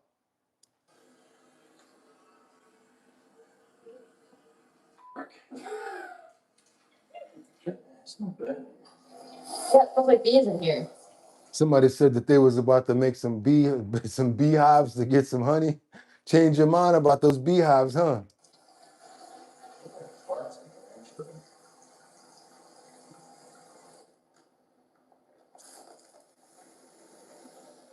How many bees are still inside the box?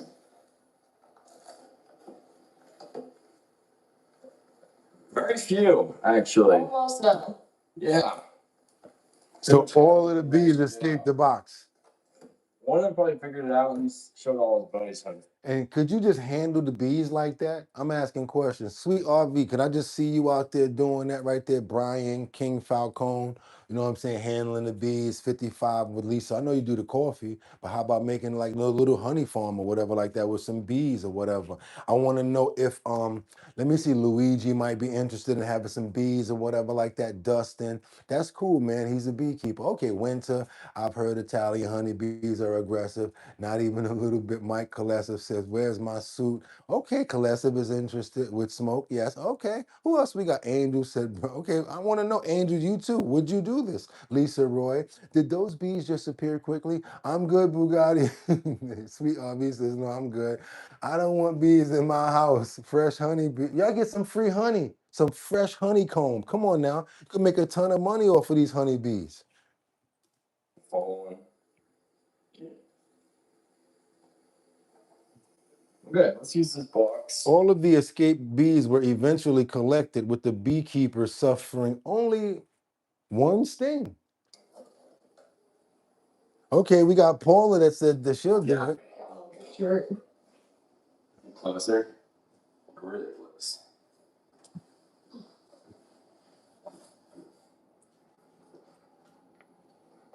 Imagine going to your bathroom, you see that in the corner. Ah!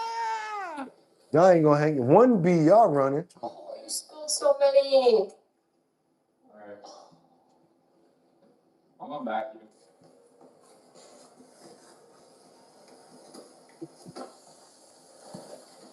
Oh. Got bee doo-doo and stuff everywhere. I'm good, y'all. I'm good on the honeybees. I don't know about the honeybees, y'all. I'm straight on the honeybees. I'm just gonna say that. I'm good on the honeybees. Lisa, I don't blame you. Jillian, okay, that's a sticky mess. Nah, that's not for me. It ain't for me either, Coffee. It ain't for me, Lisa.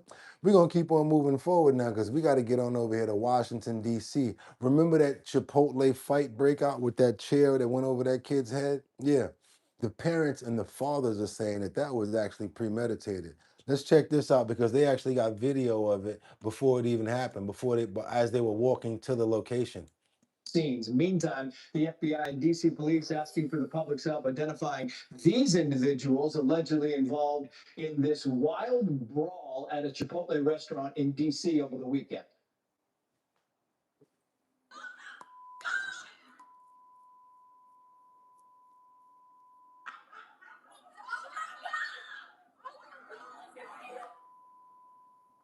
Raphael Howdigi says he is the man in the red shirt. He stopped to get his kids something to eat after taking them to a baseball game at Nationals Park, which is nearby. He says he ended up having to protect his 5 children, one just 4 years old, by backing them up into a concrete column. Yeah, man, they got follow-up on it. I'm hoping that they actually find them. They're looking for them. They're trying to prosecute you guys. Not only that, but imagine if one of them kids would have really got hit in the head with the top of that chair or something like that. That probably would have been a murder case or a major man's, you know what I'm saying? One of those major things going on. They don't even care. They pay no attention to what they're doing. Had the chair all the way back, heavy wood chair, and then the other ones were metal. Situations like that just ridiculous. Let's get on over here because Trump actually tortures Chicago leaders after an officer got injured. Let's see what Trump's got to say about this officer that got injured. You know, he doesn't really like the Chicago leader, Mr. Brandon Johnson, as well as who else we got over there? Pritzker. I will gladly pay you $2 tomorrow, Tuesday, for a burger you give me today. Come on, let's see what's going on with Chicago and Trump. Chicago struggling to get a handle on teen takeovers with at least 36 people shot over 36 people powed in Chicago. Teen takeovers. This was during Memorial Day weekend. Memorial Day weekend across the city. And now President Trump is commenting on Sunday's incident where an 18-year-old allegedly drove a car into 5 Chicago police officers, writing on True Social, quote, teen takeover in Chicago, 5 officers badly hurt. Mayor and governor are terrible, should call for help. Joining me now, host of the Crime and Justice podcast and the weekly rap sheet on Fox News. 36 people. Good morning, Sue. Great to see you. And 36. I am sure that this increase in violence when the weather gets warm comes as no surprise to you. And that's part of the problem, is that this is expected and yet nothing ever changes. So what is your reaction to this situation? Well, good morning, Carly. First, thank you for having me. And yes, as a resident of Chicago, these are issues that we are all dealing with. We talk about it regularly when we sit down for dinner with our friends, that here we are again, the summer of love, as we love to call them. They're back. And the problem is you have these large gatherings. And I will make a disclaimer here just so it's transparent, but my office does represent the young man who is charged in the case that we're talking about here today. But as a more global conversation about this, we have a mayor and a governor who have completely decriminalized so many different aspects of these types of circumstances. And instead of coming out and being strong about how the city will not tolerate this and the police will make arrests, we have a mayor who's coming out and talking about the fact that, we're not going to blame just these young people and the parents need to get involved. And while that is true, the parents need to get involved. The parents need to be arrested, not involved, arrested. Watch your head. Yeah, they need to be arrested so that this can stop happening. Chicago have to be comfortable that the city is going to keep them safe. And how can you do that when on main streets, these are main streets in Chicago, Roosevelt Road is a main area, Loomis is a main street. This is a place where people who are innocent can be hurt. And they don't ask for this. They don't want to be a part of this. And the police can only do so much. And when you continue to They outnumber the police at these numbers. Defund. We do not have enough police officers. And when you don't have a mayor or a governor who support law enforcement, less people want the job. Yeah, and you saw it, the president posted on True Social an offer for federal assistance in Chicago. Do you think the mayor, the governor will accept?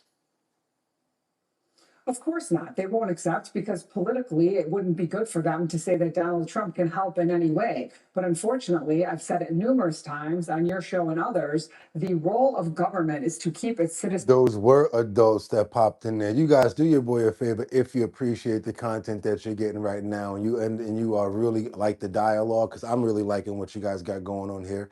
Being able to keep this story going. Everybody that's saying the parents are responsible. You're totally right about that. What else you guys got over here? Then why they have kids if they're not responsible? Exactly, Neon. Real talk. What else y'all got? Did the kids get into get that COVID jab? Maybe a lot of the people. Oh, okay, they did. They don't give a f, but have kids. Definitely a plan that they have to be getting money or somehow. But check this guys out. Check this out, you guys. You notice how yesterday we showed a whole bunch of videos of the kids, and then we showed the regular basketball game of the parents doing the same thing at the actual basketball game. Same thing is happening on this clip. Don't think it's not going to happen on this one, because I like to build it up. The parents are just as worse. Let's keep moving forward. Let's go. citizens safe, whether you're Republican, whether you're Democrat, no matter what side of the aisle you fall on, you need to do whatever you have to do to keep people safe. What happens to our property values in Chicago? What happens when people continue to say, you know what, I don't want to put up with this anymore, and I'm moving to Florida or I'm moving to Texas? I mean, we really need to wake up here. I mean, pretty soon Chicago is going to turn into what we're watching in New York, where you have the governor and the mayor begging people to come back. Yeah, that's so true. Then it will. Oh yeah, and they're gonna keep. They not finished begging because they still doing stupid policy to make people want to consistently keep on leaving. Now, guess what, you guys? Because you know we love the animals over here, right? And we love them beyond measure. So you know what we like to do over here? I want to hope and pray that this man right here is able to save this dog because he's like right there's a big flood going on. I'm talking about this is serious. You got a man who's risking everything to save a dog from a flooding. Check this video out, you guys. Let me know what you think about this. And would you do something like this for your family member or your four-legged friend? Check this out. We got a dog that was trapped in a flood being swept out by the current until a brave man stepped in to rescue him. Without hesitation, he rushed towards the flood, carefully making his way through the rushing water. Realizing he couldn't reach the dog with just his hand, he grabbed the hoe to try to pull it closer. But the current was incredibly strong. The dog kept slipping further away. The man tried again and again, stretching as far as he could, while the flood continued dragging the dog downstream. Would you shut the hell up? Man, you ain't helping. Go out there. It says the dog slipped even further into the current.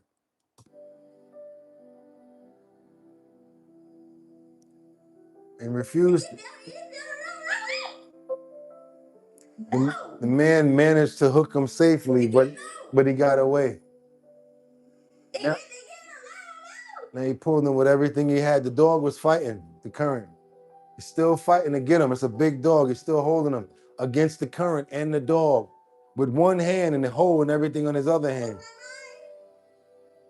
I would throw the hoe away. So he's dragging him out of the current, trying his best.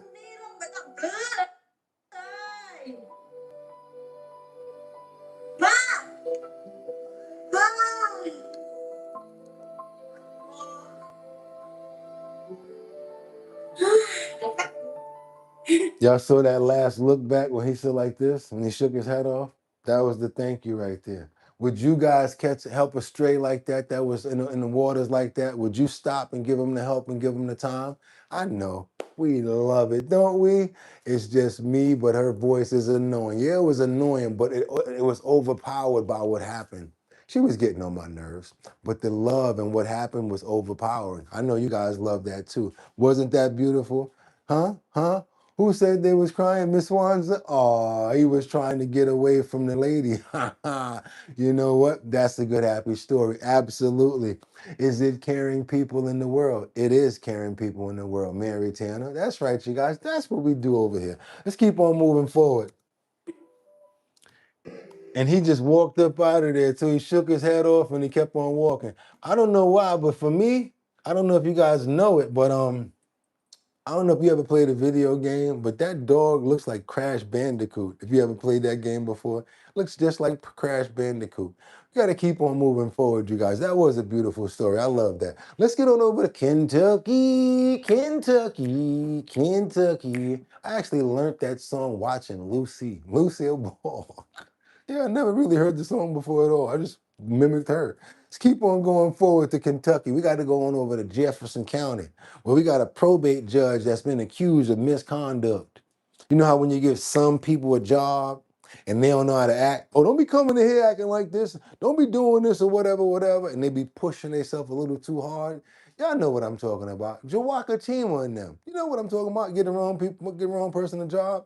But then they want to really put pressure on you and act like they really own the position or own the building until what? Until they get fired. Come on, you guys. If you got a boss, stop acting like a boss. Real talk. Come on. You ain't a boss until you own the whole situation. So let's get on over here and see what happened to this probate judge who was accused of misconduct. You can get a little idea what the conduct was after you see it. Let's go.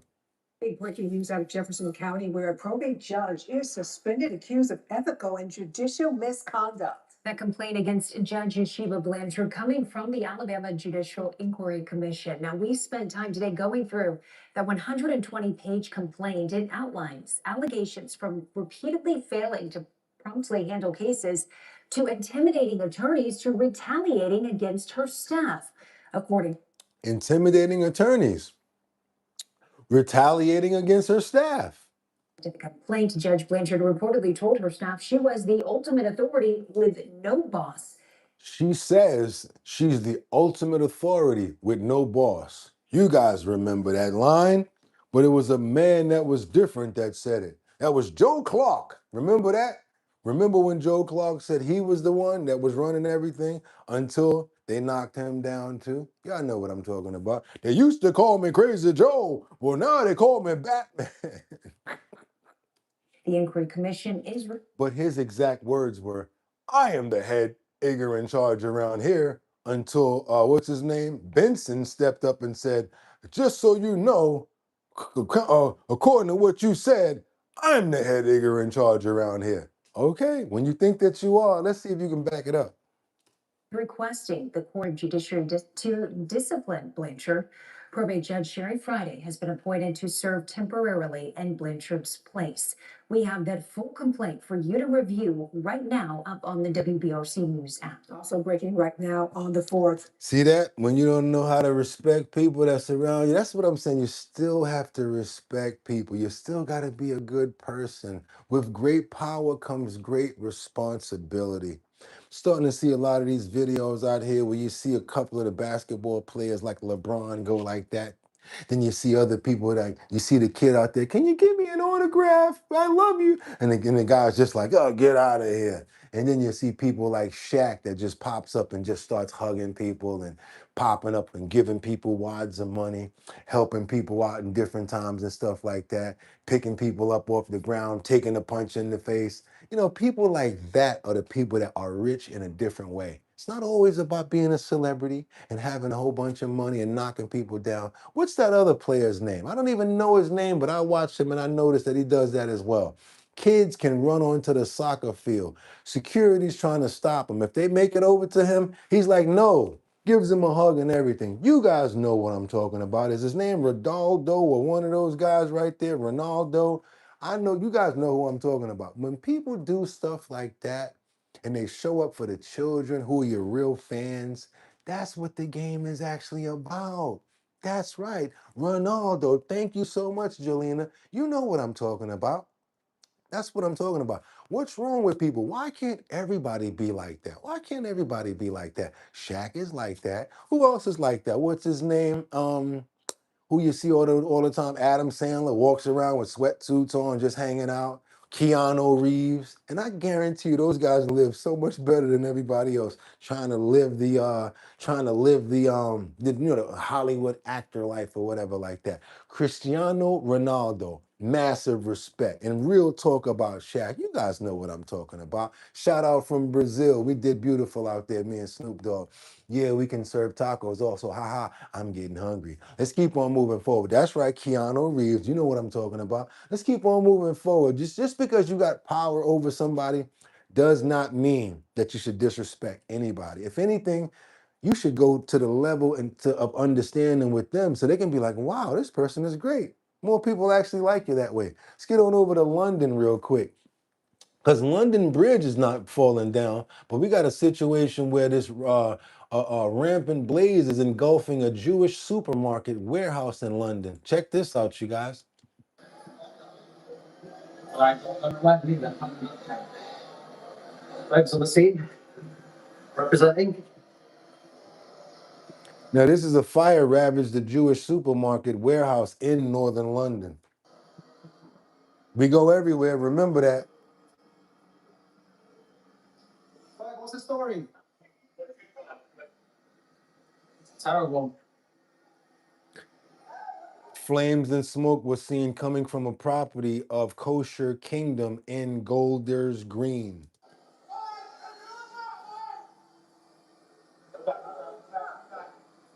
They say crews from surrounding fire stations were dispatched to the scene. It looks pretty bad, yeah. Now, this is the bad part that you guys got to remember. The bad part about an apartment fire and a building blaze, if that roof gets on fire with all of that tar and that tar paper, it's bad.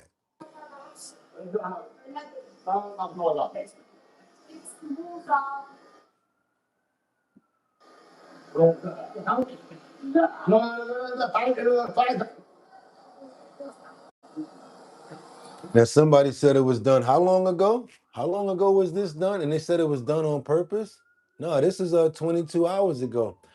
Fire ravaged the Jewish supermarket warehouse in northern London. Flamed and smoke was seen coming from a property, Kosher Kingdom.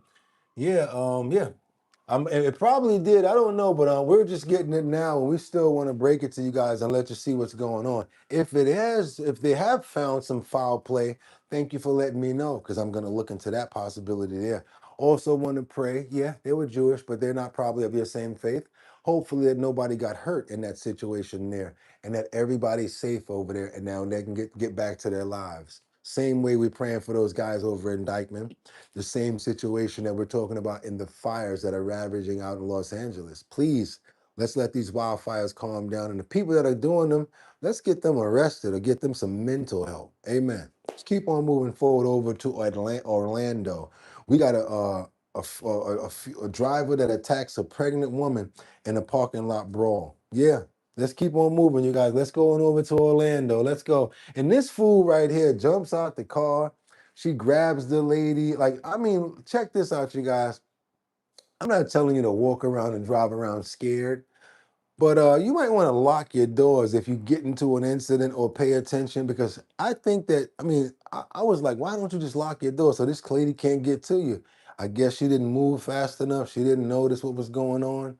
Got a situation over here where somebody's going to get out of a car over here and basically walk to this driver's side, and yeah, do what they do. Let's go. Check it out.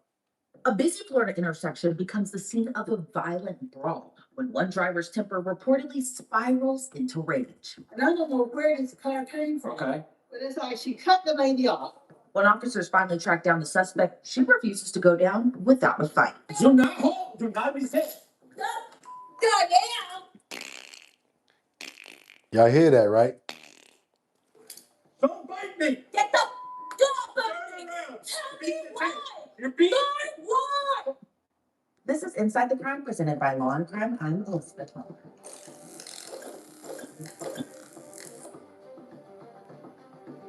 Let's check this out. The driver was accused of attacking several people that day, including a woman in her 60s, a pregnant woman, and the officers who tried to arrest her. It's February 23rd, 2026. We're in Orlando, Florida. It's just before noon when officers arrived to a Target parking lot after getting reports of an alleged battery. What's going on?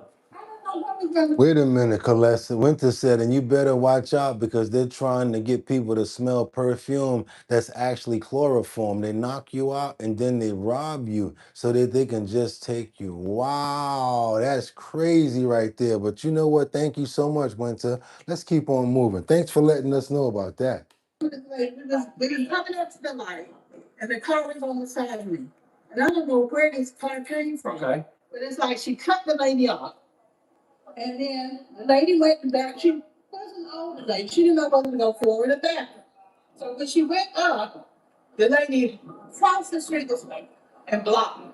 And she got out and she went to the lady's car and opened Oh, because she's an older lady. I understand now. the door, and she was beating the crap out of the lady. So I got out of my car and I said, stop. Stop. And I was screaming at her to stop, to stop. Oh, get back in my car. Get back in your car. And so then she called her, and I asked her like if she's okay. And I turned around, she came back at me. And she scratched me on my face. You can see it. Yeah, I can see it. Yeah. And I'm like, what the wrong with her? And then all these people came over. She was by herself in the car? Yeah. Okay. She was And this all happened in Millennium? right there. In the parking lot or Police tried to turn in and turn it at the off. light? Right. Law and crime has obtained traffic. Here, you want to put this fishing knife back in? Yeah. You put it in my car. It's on your side, honey. I don't know where to put it. So you put it in the car. Okay. There it is.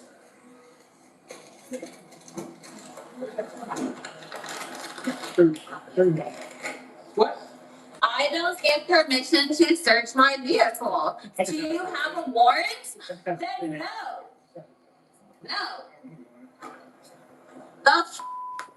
I know my rights. Just because you have the keys does not mean you are allowed to enter my vehicle. I know one thing. You look like you done been to hell and back with that face. Lord have mercy. Gotta watch your head. That's what they was doing, clearing the back for her. Thank you so much for the gold coins. We appreciate that. Let's double tap that screen and get those likes up. We got to get on over to Detroit. Anybody know about Mylan? We got an 11-year-old who was nearly hit by a car after a driver all he was doing was exiting a school bus.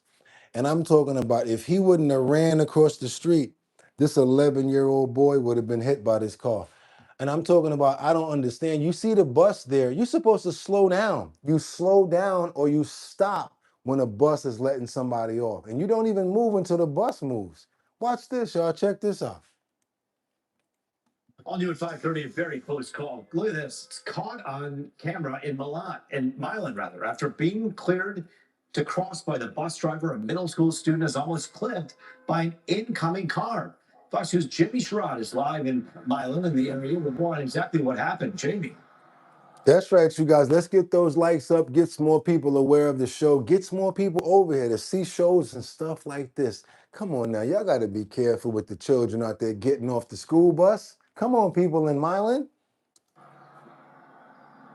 Yep. Some scary moments for that student. This all happened around 3 p.m. yesterday. I'm standing near where the bus dropped that student And those cars are going fast. off on this road here. You can see he had to cross the street in order to get home. While he was doing that, obviously flashing lights, the stop sign on the bus, people are supposed to stop, right? That is not what happened. There was a car on this side of the road that passed other cars and went around and continued to drive as that student was crossing the street, nearly hitting him. Take a look at the video here.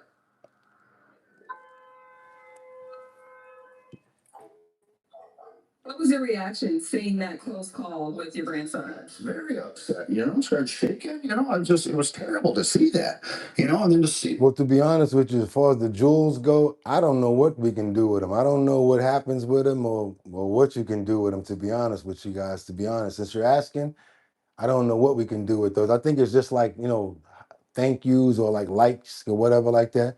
Can't really buy anything with jewels.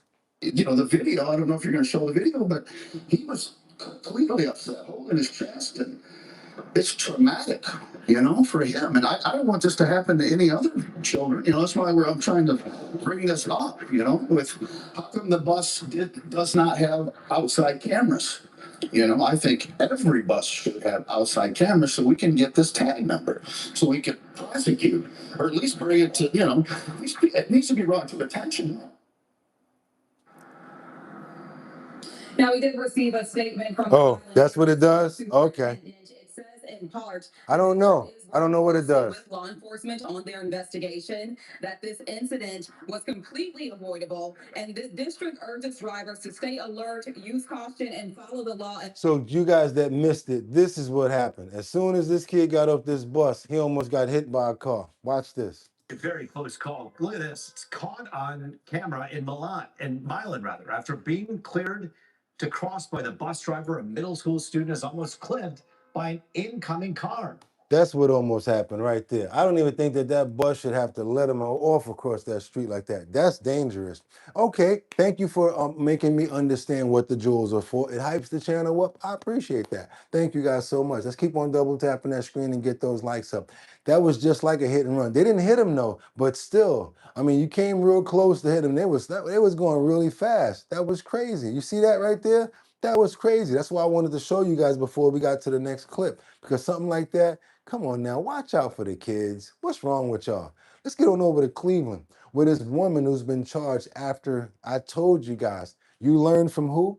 Y'all don't believe me? Who do you learn from? Who teaches these kids all of this stuff? You think they learn by themselves, or do you think they learn from their parents? Do you think they learn this stuff at a young age or an early age? They always talking about it takes a village. Okay, but give us a product to deal with in this village. Serious talk. Give us something to work with, especially when you can't even go to I don't even know how to say this correctly. At a kindergarten graduation, the parents get the fisticuffs. Why? They fighting over where they gonna sit, y'all. Meanwhile, the kindergarten yes, yesterday was basketball. Today, kindergarten. And they fighting over where they gonna sit at a kindergarten graduation. Can't make this shit up. I swear to God. Come on, y'all. New video of a brawl at a kindergarten graduation. Yeah, parents and family fighting over where they were going to sit. We first told you. Did y'all hear this shit? And you wonder why the parents is like, yo, give us better product. About this chaotic fight last week, only one woman through all of this was arrested. Yeah, and she claims she didn't even start the fight. New at 6 o'clock, our RH now walks us through the new video.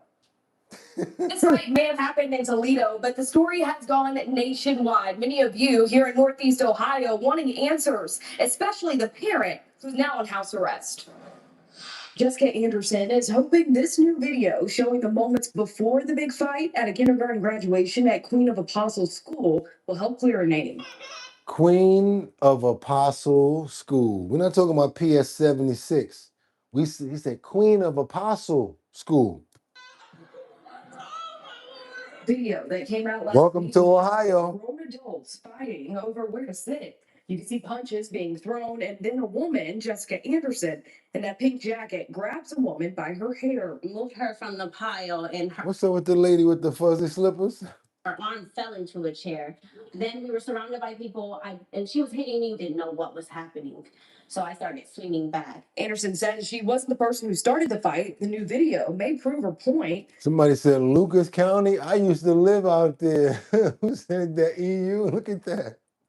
This cell phone video was shot before the fight. You can see people sitting down waiting for the graduation when a man, Craig Mays, starts walking to the other side of the room, yelling at someone as people try to hold him back.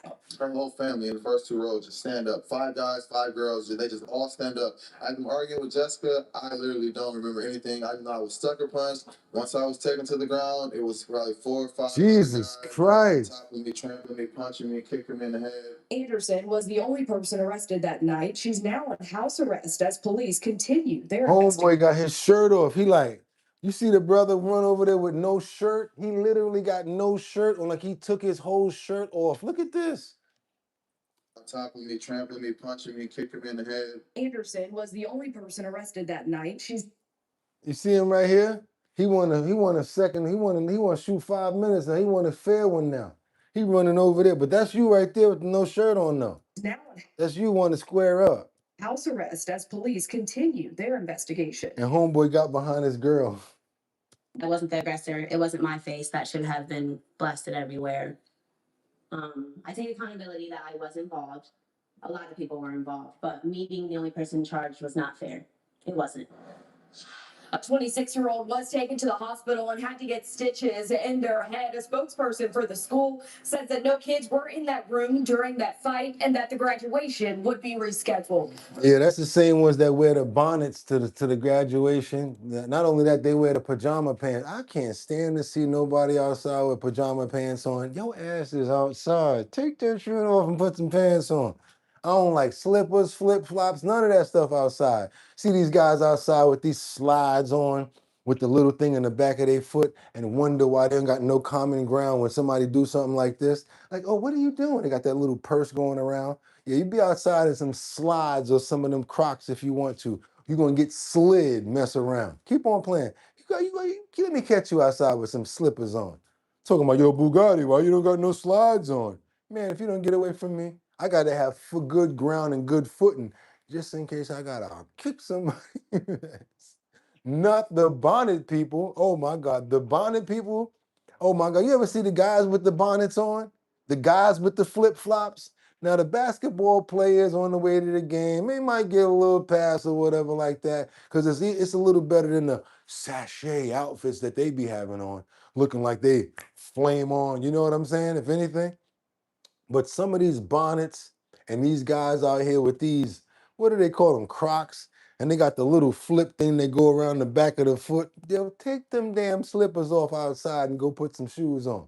Because if you get into something, you're going to have a problem. It start raining, you're going to have a whole bunch of polka dots on your socks with New York dirt soot on your feet. You stupid. You're not in no San Francisco. I mean, no place where you can have like your feet out and all of that. Put something on your feet. You know what I'm saying? Put some foundation on your body, on your feet, on your footing. Let's keep on moving forward, you guys, because guess what? You guys didn't even notice. How many of you guys have gardens and you got things out there that you got to pull up, which are called weeds? You call them weeds, huh? I guarantee you didn't know how important a lot of these weeds are. Did you know that a dandelion is actually a weed? But did you know that people used to take dandelions from over in the UK and bring them all the way to the United States just to plant? And it's people like us that get out there with the mower and just boom, kill all the dandelions, the yellow, pretty dandelions. Even when they sprout and when it's time for you to blow them off, I used to call, what did you guys used to call those? Angel wings? You remember the dandelions came into blossom and you can blow all the little pellets off? Those are actually seeds, believe it or not. So you're actually helping to fertilize and actually make more of those dandelions when you do this. Didn't even know that. Did you know that you can make dandelion tea? Did you know all of the vitamins and the nutrients in those weeds that you guys are just throwing away? I mean, you eat spinach, so why not eat something else that might be good too? Why not try a dandelion out? Anybody ever have dandelion tea? Have you ever eaten a dandelion like in a salad? You're like, yo, Bugatti, what are you talking about? Yes, but you call it a weed. So guess what we're gonna do today? It's time, you guys. We got to get back into it because we've been falling off for a couple of days. Let's get back into our green thumbs. And believe it or not, guess what? These 6 weeds are worth more than your vegetable garden. That's right, you guys. These weeds provide nothing but good vitamins and minerals. Let's go. It's right here, you guys. You see this? And you're looking at this ground like, Bugatti, why are you showing us a regular crack in the ground? Why are you showing us these cracks? Because that's where weeds grow, right? And you guys pick them up, pluck them, and throw them in the garbage, right? Do you notice how the weeds keep on growing there every year? But do you notice how you didn't have to plant a seed there every year? And they keep on coming back?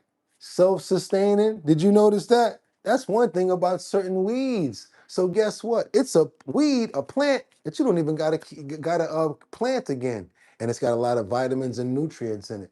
Check this out, you guys. These 6 weeds are worth more than your vegetable garden. Everfood and Caleb Grabber reveals. Everfood and Caleb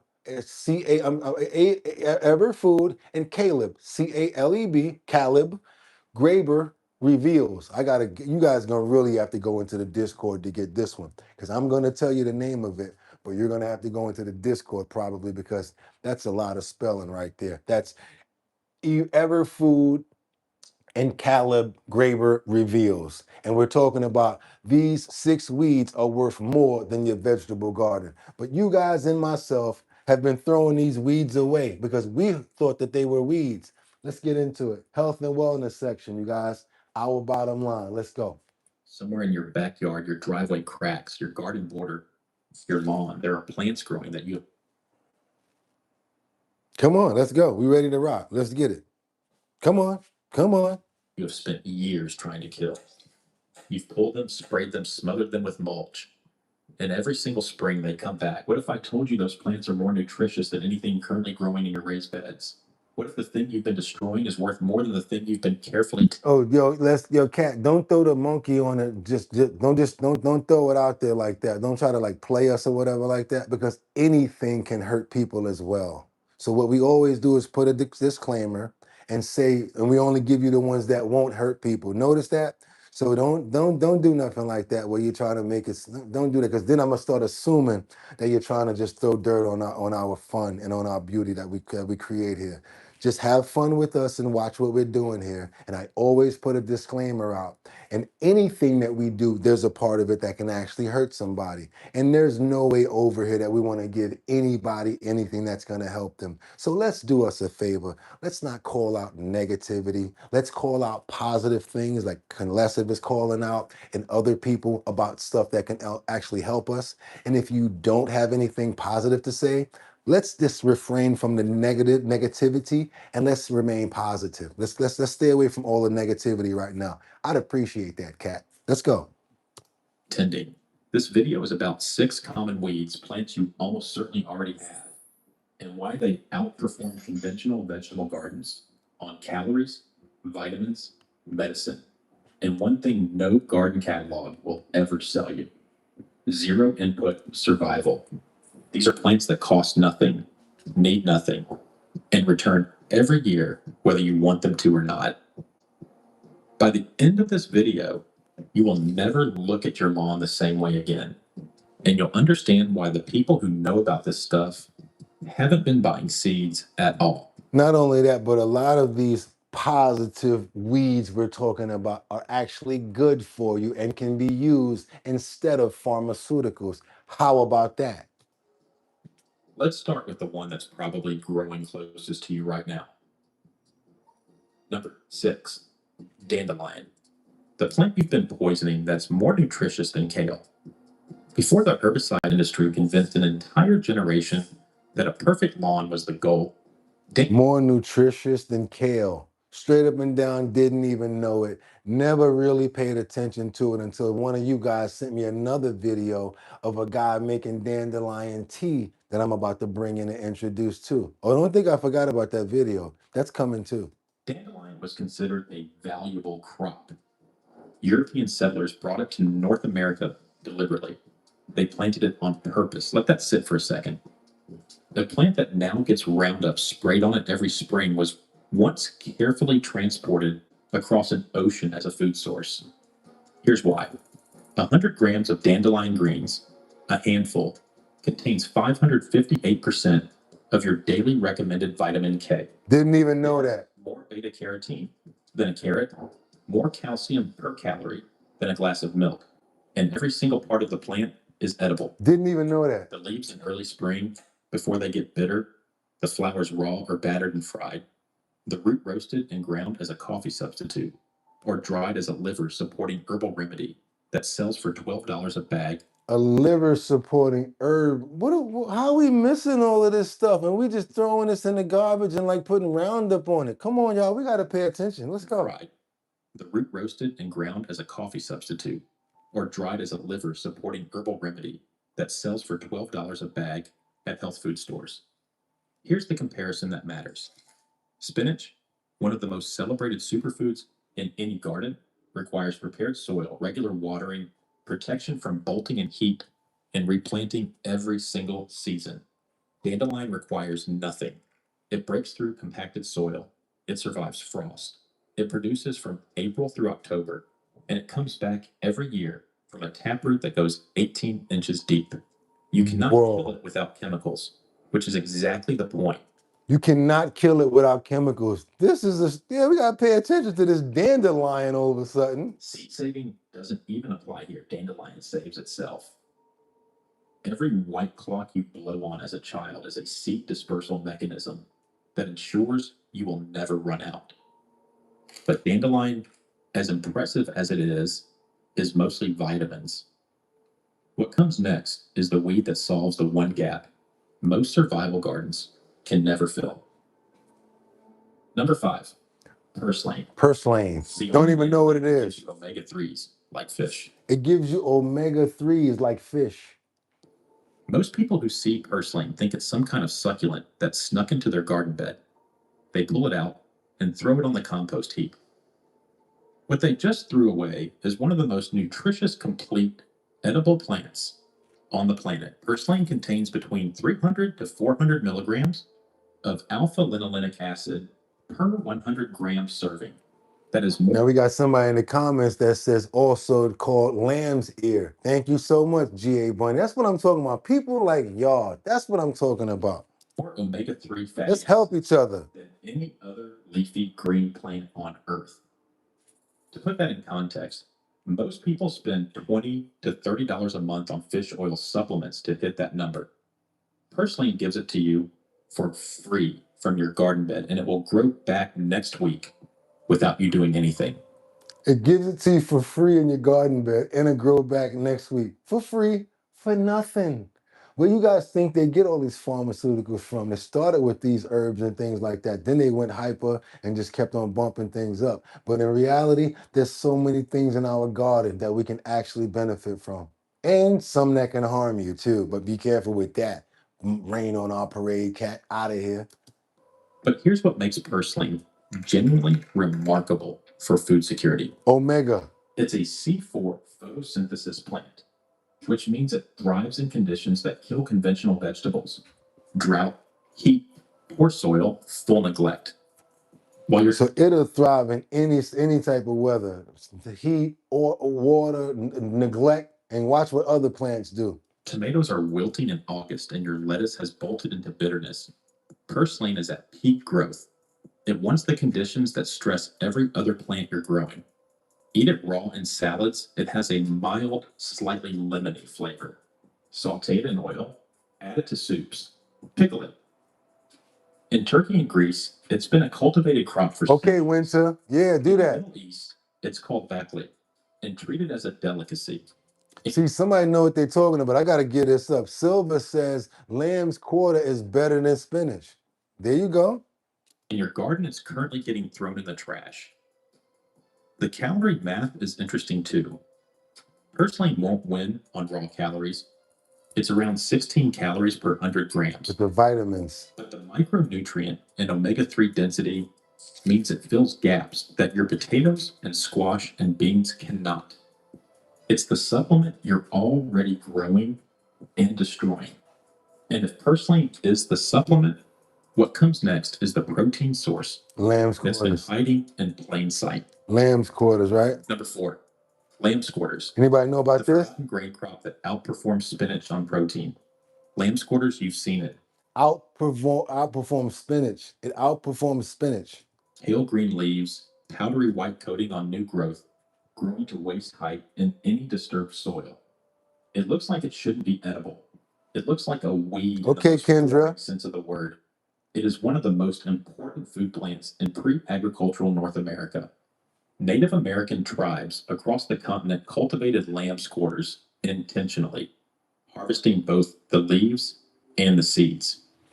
I don't know about that, Black. I don't know. I don't know. Somebody said, do we have any, what was that, blackberry or something like that? Honey. I think we did the honeysuckle. We used to call it the honeysuckle, but they weren't blackberry. When I was down south, you used to actually go over to this tree and it had like this flower on it. And you can pick something out the middle of it and actually suck off of it. And it was like sweet, like candy. They used to have it around our public school. And they used to actually let us eat right off of this tree. It used to always come over the fence in like bushes. It's crazy. I forgot what this plant was, but it was delicious. I used to love when it came in the season, but you can just grab it off the tree in South Carolina. And it tastes like honey. I think it's a honeysuckle, if I'm not mistaken. Seeds are tiny and black, similar to quinoa, which makes sense because lamb's quarters and quinoa are in the same plant family. Yes, yes. Those seeds can be Audrey. ground into flour or cooked whole like a grain. One mature plant produces tens of thousands of seeds in a single season. The leaves contain 4.2 grams of protein per 100 grams raw, more than spinach. They also deliver iron, calcium, riboflavin. Wow. and Thank you, vitamin Jelena. A and C. Cook them exactly like spinach. They wilt down the same way. They taste mild and earthy, and they're actually more tender than most cultivated greens. Here's the detail that makes lamb's quarters special from a survival standpoint. It grows in disturbed soil, the kind of soil that surrounds construction sites, vacant lots, roadsides, and crucially, the edges of any garden that's been dug and amended. I be seeing these, no disrespect, but I be seeing like Chinese people be like picking stuff up and going into certain places and whatever. Like, yo, what you doing with that right there? Oh, this is really good for. I'm like, lady, you serious? You getting that outside at the middle of the gate between the building and the yard? Dog probably peed on that. Yeah, but you don't understand that. I'm like, okay. And next thing you know, she done going to heal somebody with that same plant.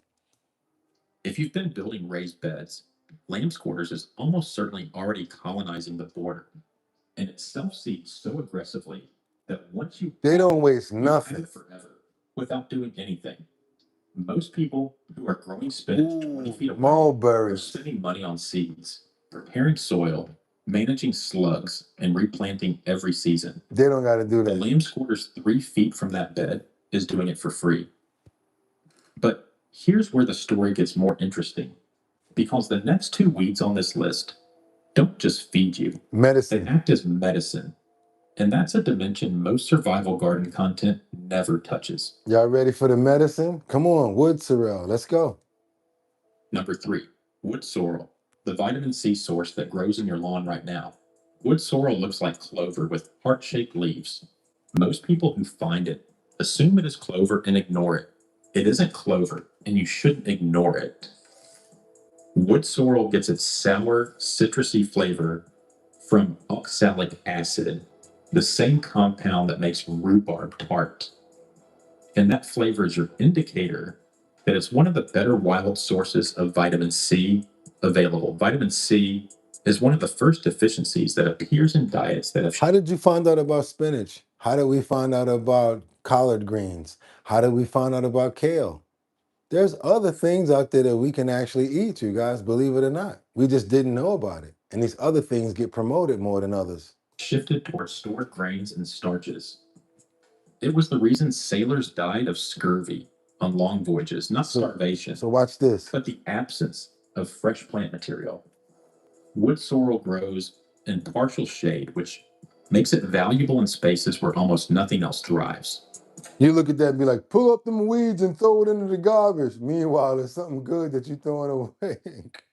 Under trees, along north-facing fence lines, in the shadowed edges of garden beds, wood sorrel fills those dead zones. Just because we don't know. First plants to produce new growth in spring, and one of the last to die back in fall.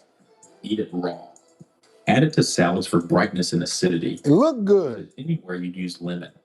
Children instinctively eat it because of the sour taste, which tells you something about how well it's adapted to be recognized as food. Its seeds and roots are also edible. And like every other plant on this list. Winter says she's gonna be outside like this stuff. I like to be out like grazing like a cow. The old families laughed at me. That's why you still around though, Winter. You strong. It returns on its own every year. Don't gotta plant it. But wood sorrel is small and grows in patches. The next plant grows everywhere, produces enormous quantities of it. How many of you guys can pick the next plant? How many of you guys are gonna pick it? I'm doing it because I know you can. It's so common. I know that you can pick the next one. I'm gonna channel it. Can you guys pick the next one that's gonna be good for us? It's actually good for your body and it grows wild. I promise you know it. Somebody says time. Just keep on going. Uh-oh. See what I'm saying? Look at GA Bunny 1. You really be doing your thing, huh? You out there planting? Are you planting yourself, GA? Because this is the second time you hit one out the park. GA got it already. I don't know about Giant, but you're right about it. Yeah, you're right. But, matter of fact, yeah, you know what? You are right. But what color are they? Because there's red ones and there's white ones too. Let's get into it, y'all. Edible material. And does something that no vegetable in your raised bed can do for your soil.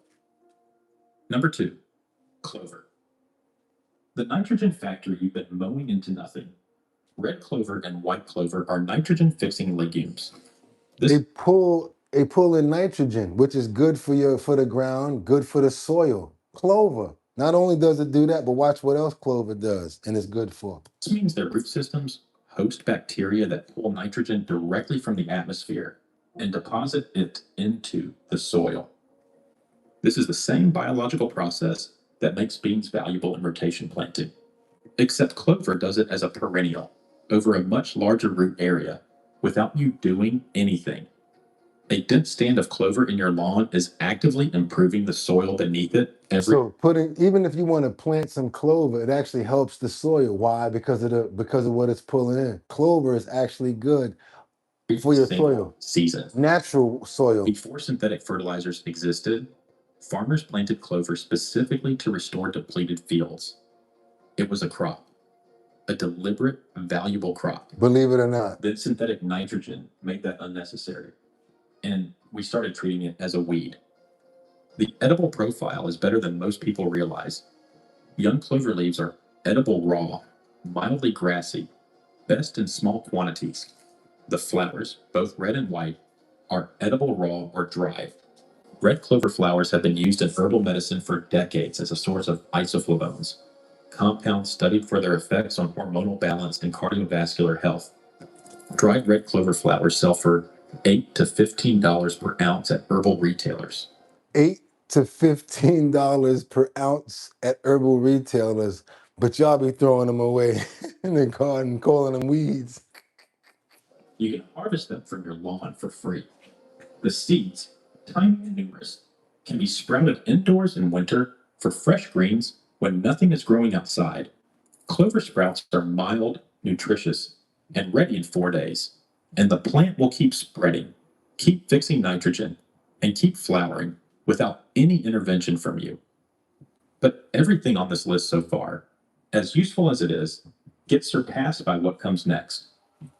I don't even know what this next one is. I'm not even going to ask you guys because it was hard for me to figure out. I'm just going to let them lay it out. Because the final weed produces food before anything else can. Before your seeds have even germinated. This is crazy right here. Before your raised beds have thawed. It is the only plant on this list that functions as a full early spring survival crop. Number 1. Chickweed. Chickweed. The spring superfood that arrives before your garden does. Chickweed, Stellaria media, is the small, sprawling plant with tiny white star-shaped flowers that appears in dense mats in late winter and very early spring. In most temperate climates, it starts growing in February or March, weeks before the last frost date, weeks before any cultivated vegetable can be safely started outside. That timing is the survival. That sound fire. Paul said a red clover bubble bath is the best. That sounds dope. Yep. Advantage. In any food security scenario, the most dangerous period is late winter into early spring, the gap between depleted stores and the first harvest. Chickweed fills that gap. It grows when nothing else will. It produces dense edible material with no inputs. Wow. And it tastes genuinely good. Wow. Mild, slightly grassy, with a texture similar to baby spinach. Wow. Nutritionally, it delivers vitamin C, calcium, magnesium, and iron. It was historically vitamin C, calcium, magnesium, and iron. And it was historically used for cuts, wounds, and a whole bunch of different stuff. Let's get that too. Grassy, with a texture similar to baby spinach. Nutritionally, it delivers vitamin C, calcium, magnesium, and iron. It was historically used as a poultice for skin irritation and minor wounds, a practice backed by its demonstrated anti-inflammatory properties. It's one of the oldest documented edible weeds in European and American folk medicine. Wow. Here's what makes chickweed particularly valuable in the system we've been building in this video. It grows in the same spaces as everything else on this list. Garden edges, lawn borders, disturbed soil. It doesn't compete with your crops because it's finished and dying back by the time your summer crops need that space. Wow. It occupies the calendar gap. Nope. We need this calendar right there. We need this kind of a calendar right here. And we need to know what all of these different plants are about. We definitely need something like this because we're really gypping ourselves by not knowing about this stuff. I'm glad that I was able to hone in on something like this because we really need to know about this. Cultivated plant can reach. It self-seeds prolifically. One plant produces 800 seeds. It self-seeds. Those seeds can remain viable in soil for up to 10 years. Once chickweed finds your garden, it is part of your garden permanently, providing fresh greens every late winter for the rest of the time you grow food on that land. We ain't know this. Step back and look at what we actually have here. 6 plants. Not one of them costs money. Not one of them requires seeds from a catalog, prepared soil, irrigation infrastructure, or any growing knowledge beyond being able to recognize them. Wow. Combined, they deliver omega-3, vitamin C, protein, calcium, iron, nitrogen fertility, early spring greens, summer abundance, and medicine. So what if you just use one? You ain't gonna like everything or whatever like that. But what about just adapting one, like the rosemary or the cloves or something like that? Just imagine just one. The average American household spends over $500 a year on lawn care. A meaningful portion of that money goes toward killing exactly these plants. We are paying to destroy a free food system that has been trying to establish itself in our yards for decades. Now you're gonna walk by that vacant lot in the summer like this. You're gonna be in the hood walking in the Bronx by the vacant lot that has not been disturbed by anybody. Vacant lot like this. Is that a clover down there? People gonna be like, oh, look at you, you a bump. Yes, I am. Get your little, I'm taking this home with me. What? I'm not playing. Vacant lots look a little more attractive now, huh? Let's go. And the deeper irony is this. The food system we're protecting our lawns to look acceptable for, the grocery store supply chain, the seed catalogs, the fertilizer inputs, is the fragile one. It's the one that can fail. The weeds are the resilient one. They've survived every ice age, every drought. You ever think about that? I ain't plant this damn weed. How it keep coming back here? Every agricultural revolution, and they'll survive whatever comes next. The question isn't whether these plants can feed you. They already can. The question is whether you'll let them. Ooh. If you've been building out a garden this season, the next thing worth understanding is which cultivated crops actually complement what these weeds are already doing. The ones that fill the calorie and storage gaps without duplicating what's already growing wild. That video covers exactly which 8 crops work best alongside a forage system and why most survival gardens miss the most important one entirely. This is definitely a channel that we will be subscribing to. We will be back to, and I promise you, as soon as the show go off, boom, right in the Discord, so you guys will be able to see it. I'm gonna try to take my time to explain it, the name of it again. These 6 weeds are worth more than your vegetable garden, or screenshot it. These 6 weeds are worth more than your vegetable garden. And then I'm gonna step back in real quick. Everfood and CALEB as in boy. And then we get to the next word, which is Graber. GRABER. And then the last word is reveals. So we've got Everfood and Caleb Graber reveals. And yes, we're gonna practice what we preach because we haven't subscribed yet. This is what I want you guys to do. Hit that subscribe button, and we hit it. Boom, for Everfood. Okay, so there was 2 of them. So I'm gonna go for the Everfood one. That's what I'm gonna do. I'm gonna go for the Everfood one. Matter of fact, why not do the other one just to make sure that we got both? Also, when you subscribe, you wanna hit all. You wanna hit all so that you get all notifications, all of the notifications, you guys. And yes, I promise you, just like every other day, that video will be on our Discord. Go on over to over to Discord and join our bottom line Discord. You think this video was good? Yesterday's was even better. The day before was better than that because we do our thing when it comes down to the health and wellness section. Don't you guys agree?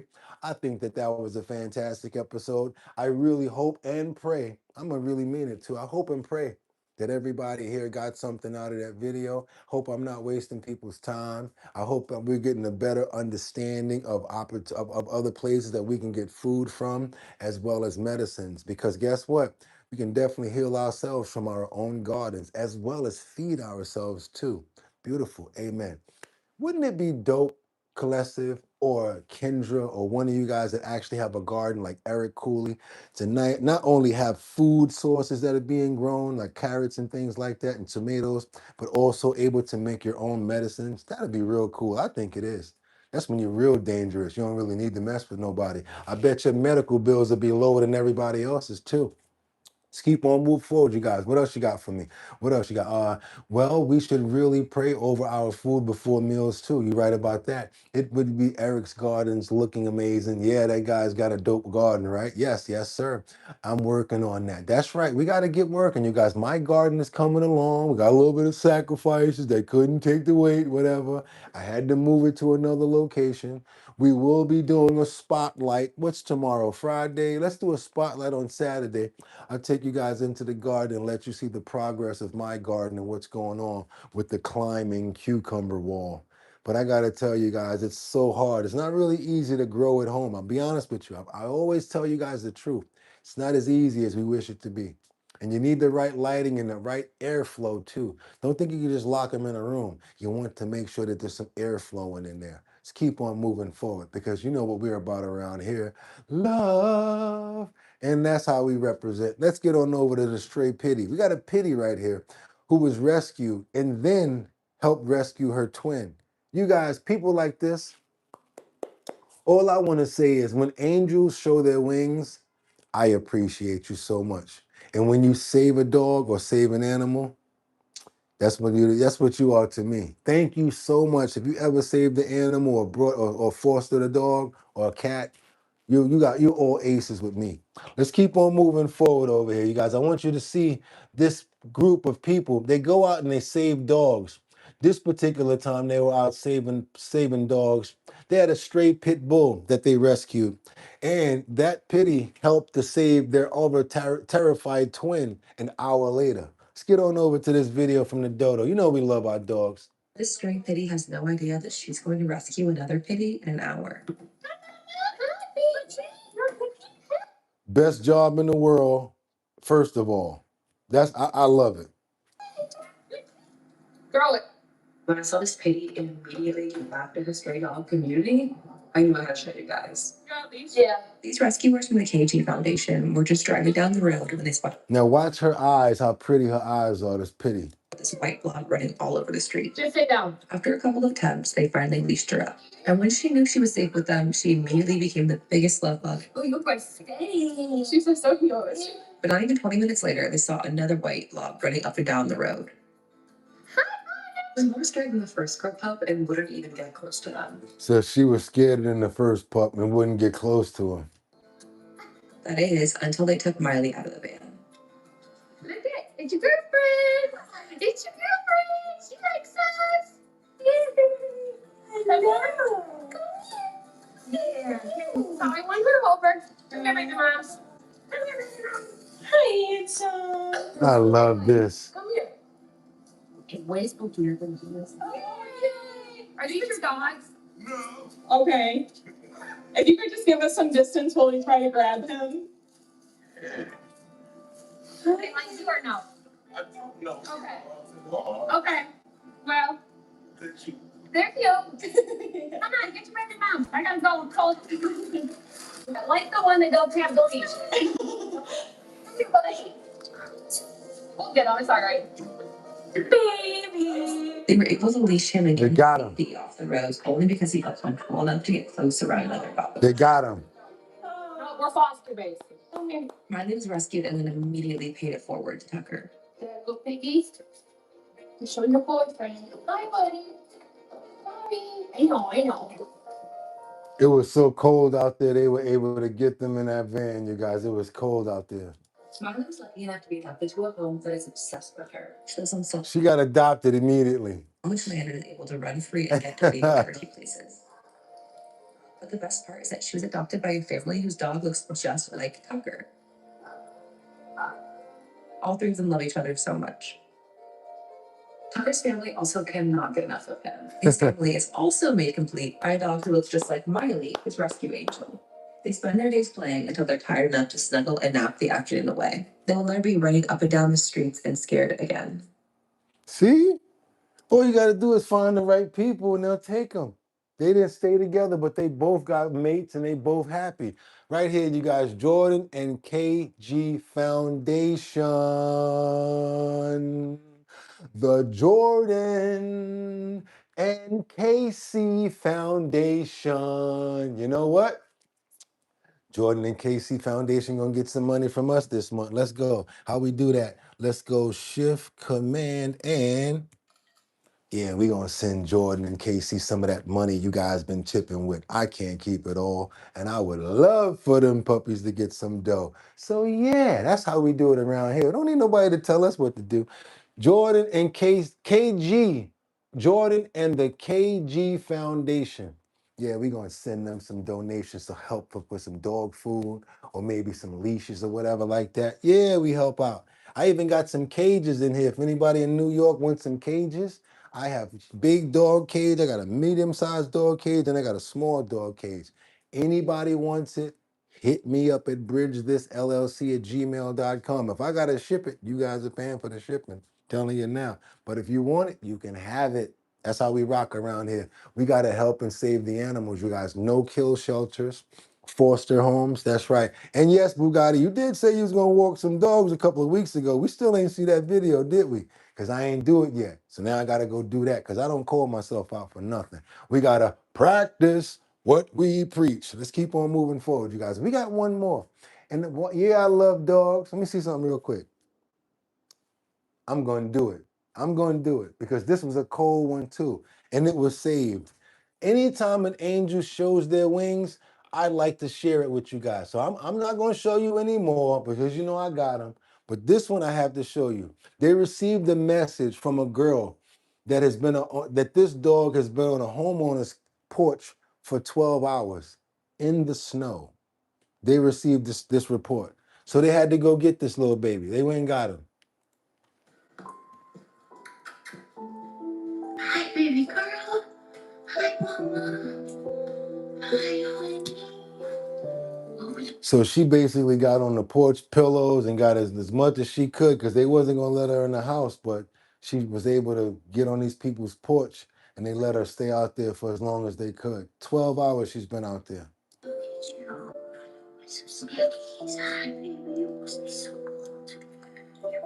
You see that cold smoke coming out her mouth as she's talking? Do you see the snow on the ground? I want you to see how this dog is shivering once he gets back into this car. Hopefully it gives people another idea about just leaving their dogs out in the street or just straying your dogs. Don't do it. It's not right.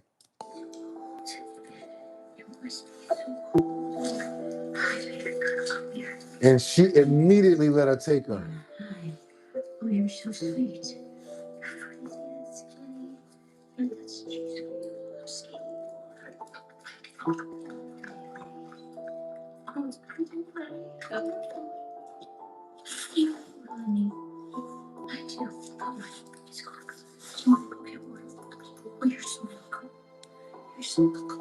She says, I'm going to get you more. Don't worry. I'm going to feed you more because she ate it so fast.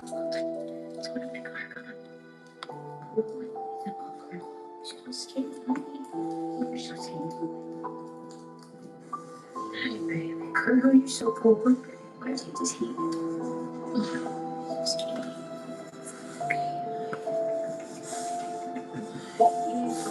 It's okay, you're straight kid. You're shaking. Yeah, it's okay. Our shelter is full, but we could not leave this girl out there any longer. You're safe now. It's okay. Yeah, I know. And you can tell she's cold by the way she's breathing and the shivers are going between the breaths. I know, it's okay. It's okay. It's okay. It's okay. Oh, she's so cool because she is a shaky. Oh, honey, it's okay. It's okay. when you're picking up a new dog, don't let them drive. The force the baby is scared of the wood floor. It's okay. It's okay. She's so gorgeous too.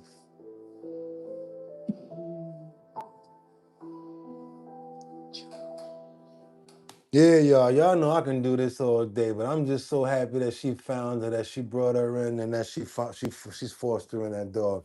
I love animals like this, and I'm gonna just say one thing: when human beings and when people show their wings like that, when people do stuff like that, you can call me for anything. I love people like that. I don't care what race, what color, what creed, what religion. You like dogs, me and you cool. And if you save them, even better. You better not have no problems, because me and you will be out there scrapping whoever got beef with you. I don't play around when it comes to dogs. I apologize for the tears because, yeah, I saw the videos already, but that last one just did something to me, especially that little brown pit. When she started shaking in between her breaths, it just lets you know that how much she was putting up with and how much she was enduring by freezing out there on that porch. And I want to pray and thank everybody that saves dogs, every foster parent out there, everybody that saves them and finds them new homes, because the stuff that you guys do is the stuff of angels, and they deserve it so much. So yes, I want to pray for you guys as well. Amen.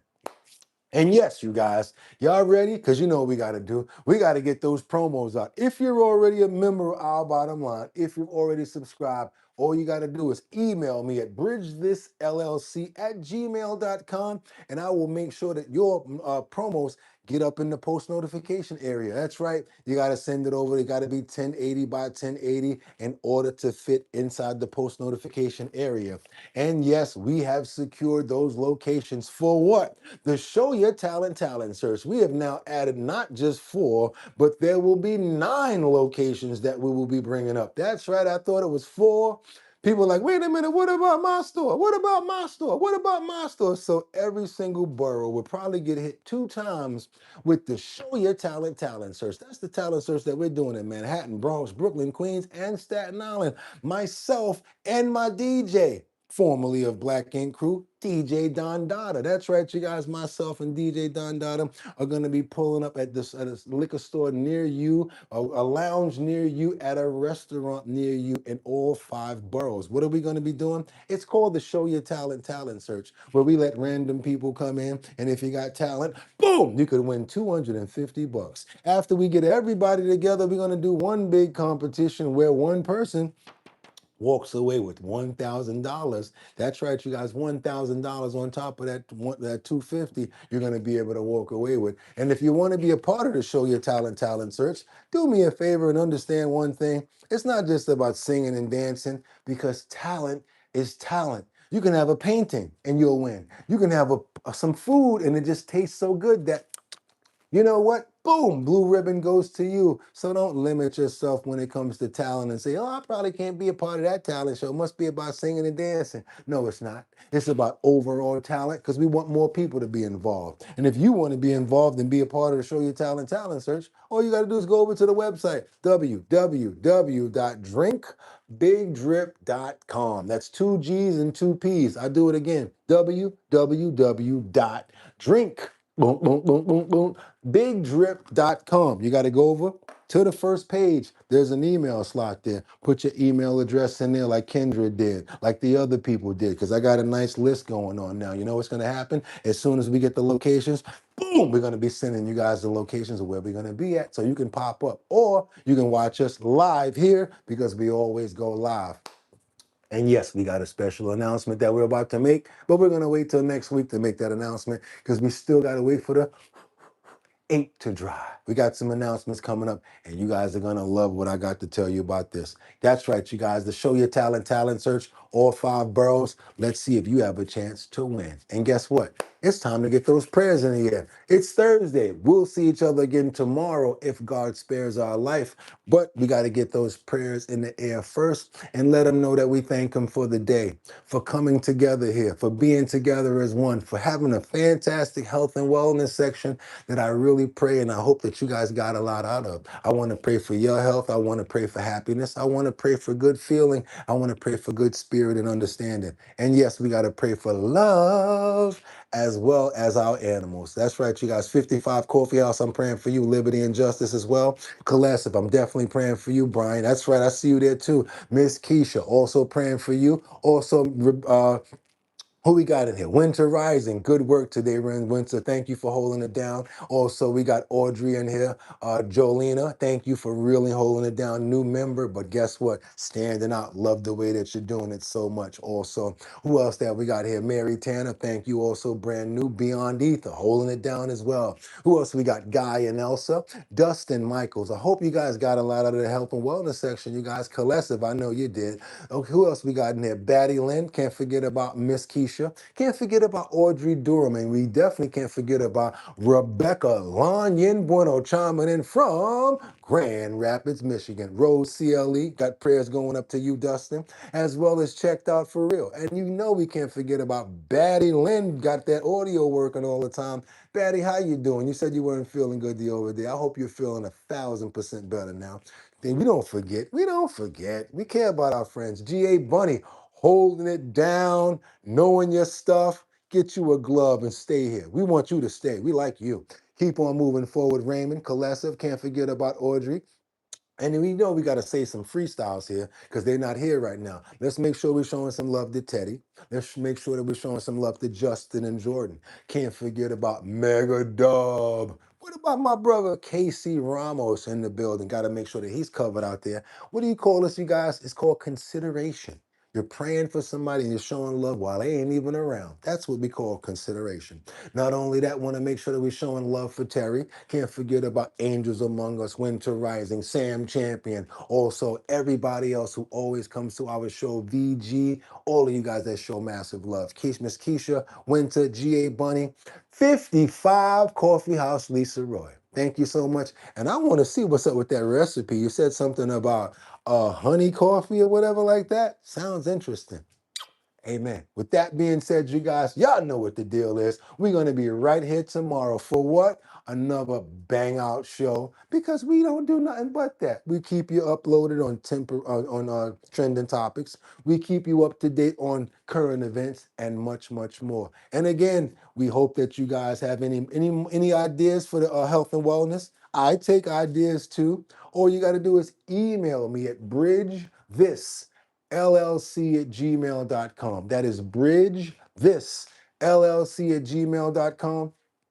What do you want to cover on health and wellness? What do you think that we haven't covered? What topic? Because there's millions and there's no way that we're going to be able to go through all of them. But guess what? If you have an idea for the health and wellness section, hit me in the email. Send me a clip. Send me a link. bridgethisllc@gmail.com. I respond and I make sure that I follow up with you guys. Also, if you're not a member of the Discord, what are you waiting for?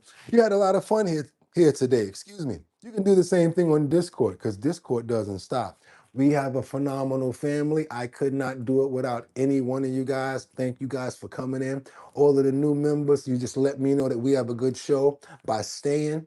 You give me inspiration to want to find good clips and you give me inspiration to want to work hard. So understand, we are an ecosystem over here and I cannot do it without each and every one of you guys. I love you so much and I appreciate you guys like no other. You wouldn't even believe it. Sometimes I'm stressed out. As soon as the show starts, boom, I'm feeling good. So I want to thank you guys for coming in and always showing love. And guess what? We're almost there. It's almost time for them to really show respect to us and give us our numbers back. So we're going to keep on working and doing what we got to do. Amen. That's right, you guys. And with that being said, y'all could have went anywhere. But the fact of the matter that you came in to chill with me for Thursday, 6 o'clock, I appreciate you. So tomorrow, right here for Friday, boom, boom, just got paid, boom, boom, Friday night. That's right, you guys. Right back here, YouTube, #1 show on YouTube, #1 host, #1 co-host and family members. Couldn't do it without you guys. Like I always say, y'all could have went anywhere. Fact of the matter that you came here to chill with me, I appreciate you. So until tomorrow, get 'em. Peace.